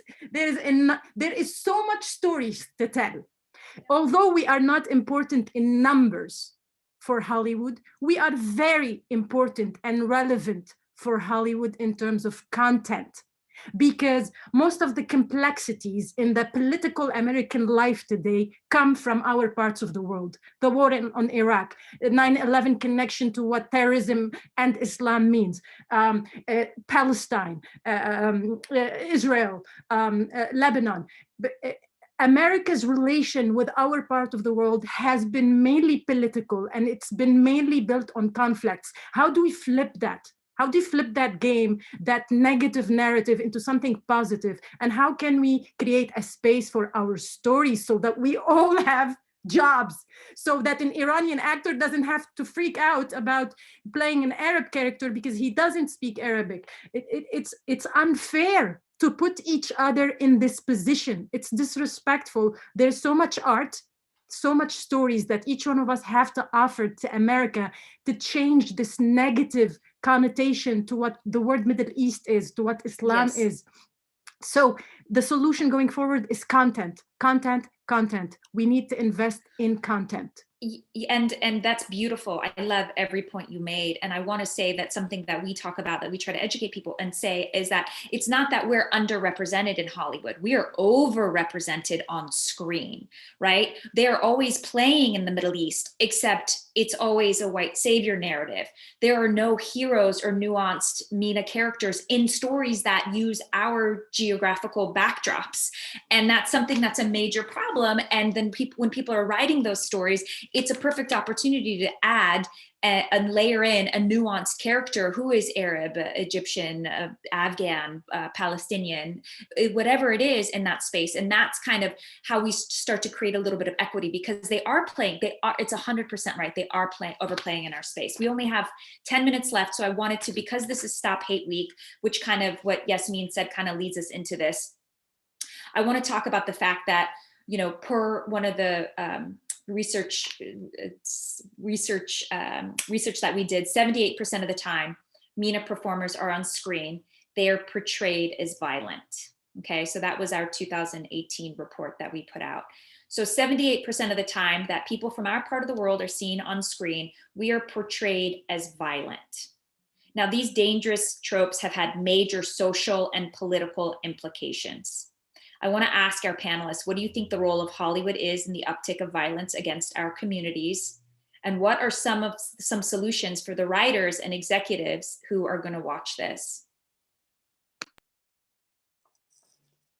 I'll jump in. Yes, Mina, I love everything you say. Let me just put that out there. Also, everybody, this has just been so wonderful. But content, absolutely. Hollywood is, I believe that if a James Bond movie can inspire people to buy Walkmans and watches and cars, we cannot pretend that Hollywood does not impact the way people interact with the world. And when you give a statistic like that, I feel rage, even though that is not a surprise to me.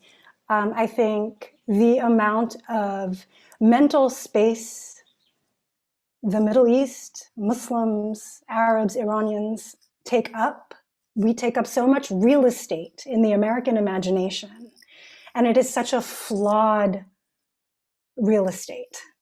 It's so problematic. It's shaped by the news. It's shaped by Hollywood. And I want to just throw out something that a friend of mine, I'm going to name him because I want to try and name other people.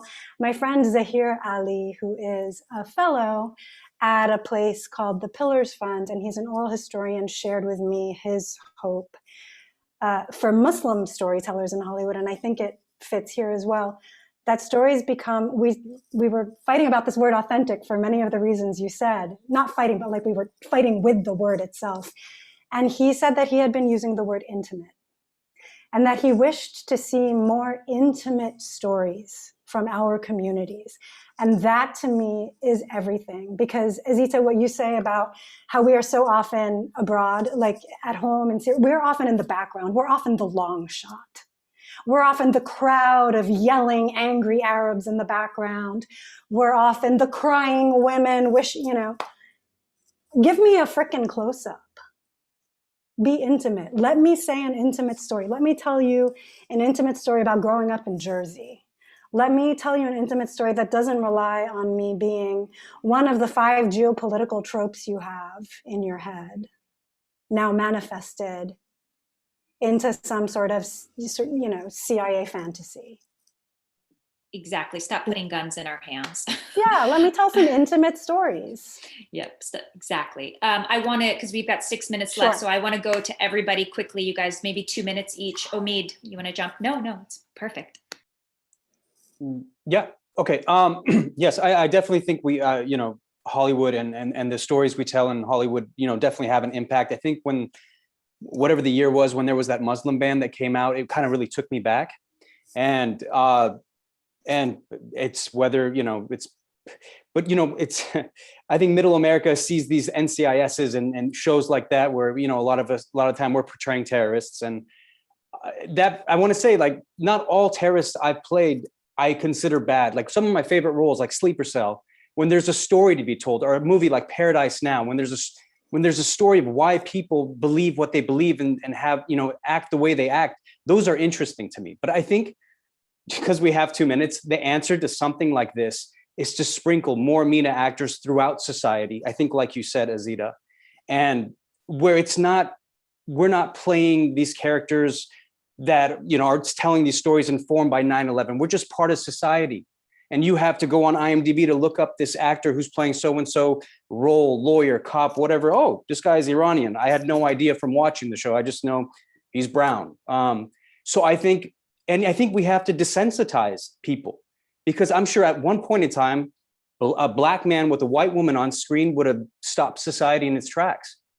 And so over time, people have become accustomed to that, as they should. We all are, even though we look different, we all have the same feelings: love, fear, hate, anxiety. And we are all in our core the same. So the more we desensitize people, the more people see us in normal everyday roles, I think that will happen incrementally. Sorry, Maha, but over time. Yeah. I know. Let's go to Yasmin and then we'll end with Asaf. I go back to what I just said. The relation that the US have with most of our countries has been mainly political and built on conflicts, and built, the only source of information about our cultures has been the news for the American public. We have to take our story away from the political and from the cliches that Hollywood has been relying on, and bring our stories. And when I mean our stories, I mean humanize ourselves, because we have been dehumanized and we have been put in a category that's, like you said, related to guns. I want to finish this by reading something from Aladdin. Oh, I come from a land, from a faraway place, where the caravan camels roam, where it's flat and immense and the heat is intense. It's barbaric, but hey, it's home. We have to end that shit. That's Aladdin. That's a huge movie that Hollywood stood by and put millions of dollars behind. We have to hold these people accountable. They can no longer get away with this bullshit on screen, because kids are watching, adults are watching. We have to learn from our Black brothers and sisters. What the Black Lives Matter movement is doing is a lesson to everybody, not only Asian people, not only Arab people, not only what they are doing. They're actually winning wars for us. They are on the front line. They are re-educating Hollywood. They are losing lives to change the game in Hollywood. We just have to look at them and really learn from what they're doing, because they are doing it. That's it. Thank you so much for having me. Azita, can I shout out some things that I didn't think of in the beginning that are as a direct result of your work? Because let's brought it out. The Middle Eastern Writers Committee now exists at the WGA, in a small part to your report. Thank you. You're welcome. And we have a MENA fact sheet coming out from Thai that is in part inspired by your work. So thank you. Thank you. I want Asaf to jump in and talk about how he feels Hollywood, what some solutions are for writers and executives on helping this 78% of the time violent trope. It's true. What Yasmin was said just resonated with me so deeply, that we have to change the narrative about what it means to be Middle Eastern. We see everything through the American lens, which she said is a political one, but that's not. All of us know, people, like Umid said, people are people. People are good. Most 99% of people are good. They want what's best for their families, and they want to have a future that they can have something positive to look forward to for themselves and for their children if they're lucky. So we need more content, like we said, but we also need to recognize that now that they have this category, we need to put a little more heat on them, because before, what I was told beforehand is said, look, you guys don't have, one of my representatives told me, said, look, you guys, he called us the brownies, affectionately, he said, you brownies, you and your brownie friends are being discriminated against and you don't even know it. Well, we knew it, but we didn't know how collective it was. And he said, they are relegating you, for the most part, to stereotypical roles, because the Caucasian roles, the mainstream roles at the time, they were going to mostly Caucasian. And when they wanted to go to diverse, they'd look for the boxes that they already, and now that we have that, there's no excuse anymore, and say, look, there's 500 million people on this planet, hundreds of thousands of Americans who can now be represented in three-dimensional, fleshed out characters, and not just storylines that have to do with national security, and not just the taxi driver, the doctor, all those roles that many of us have played, and that's a step. So more content, putting more voices forward, and truly, here's the crazy part, supporting one another. Yes. Because the Middle East is not known for everybody getting along swimmingly, but it's not that case in all the other geographical regions. You look at the Asian world, they don't all get along. You look in the South American, Latin world, they don't all get along. In Africa, they don't all get along. Why should we be held to a different standard?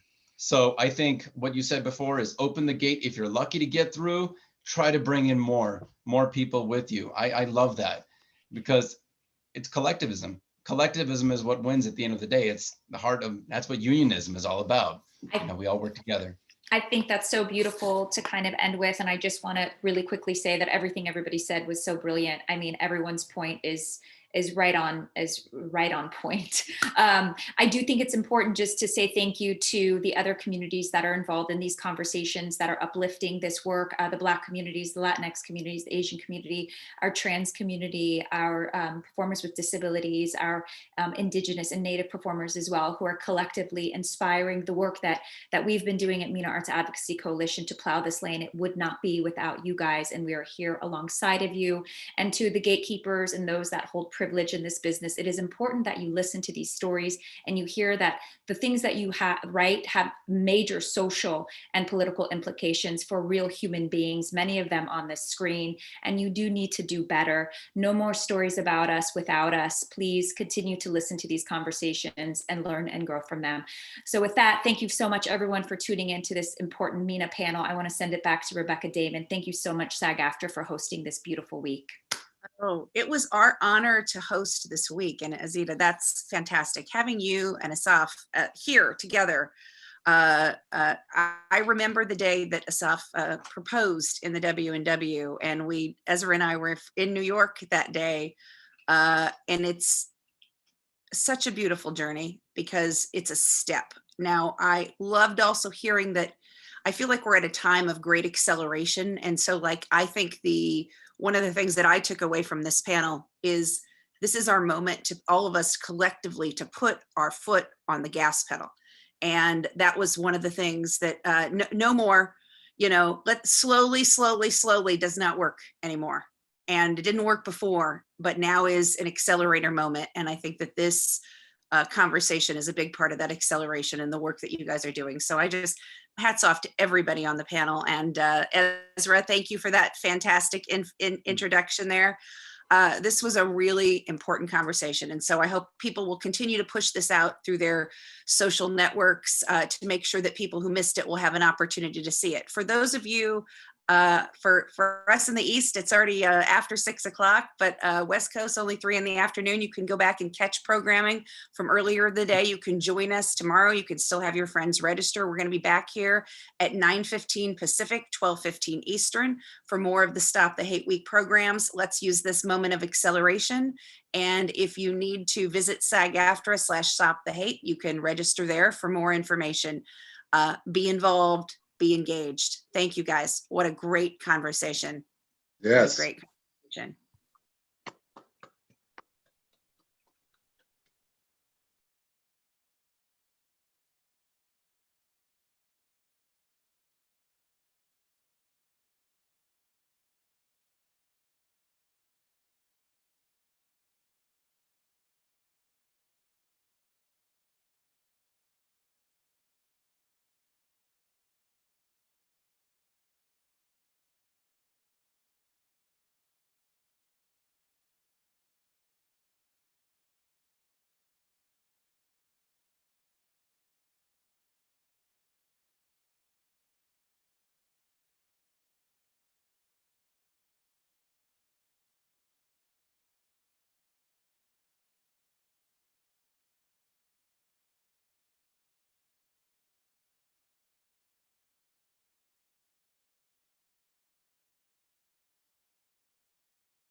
Azita, Asaf, you guys have been in that space that I'm excited to hear.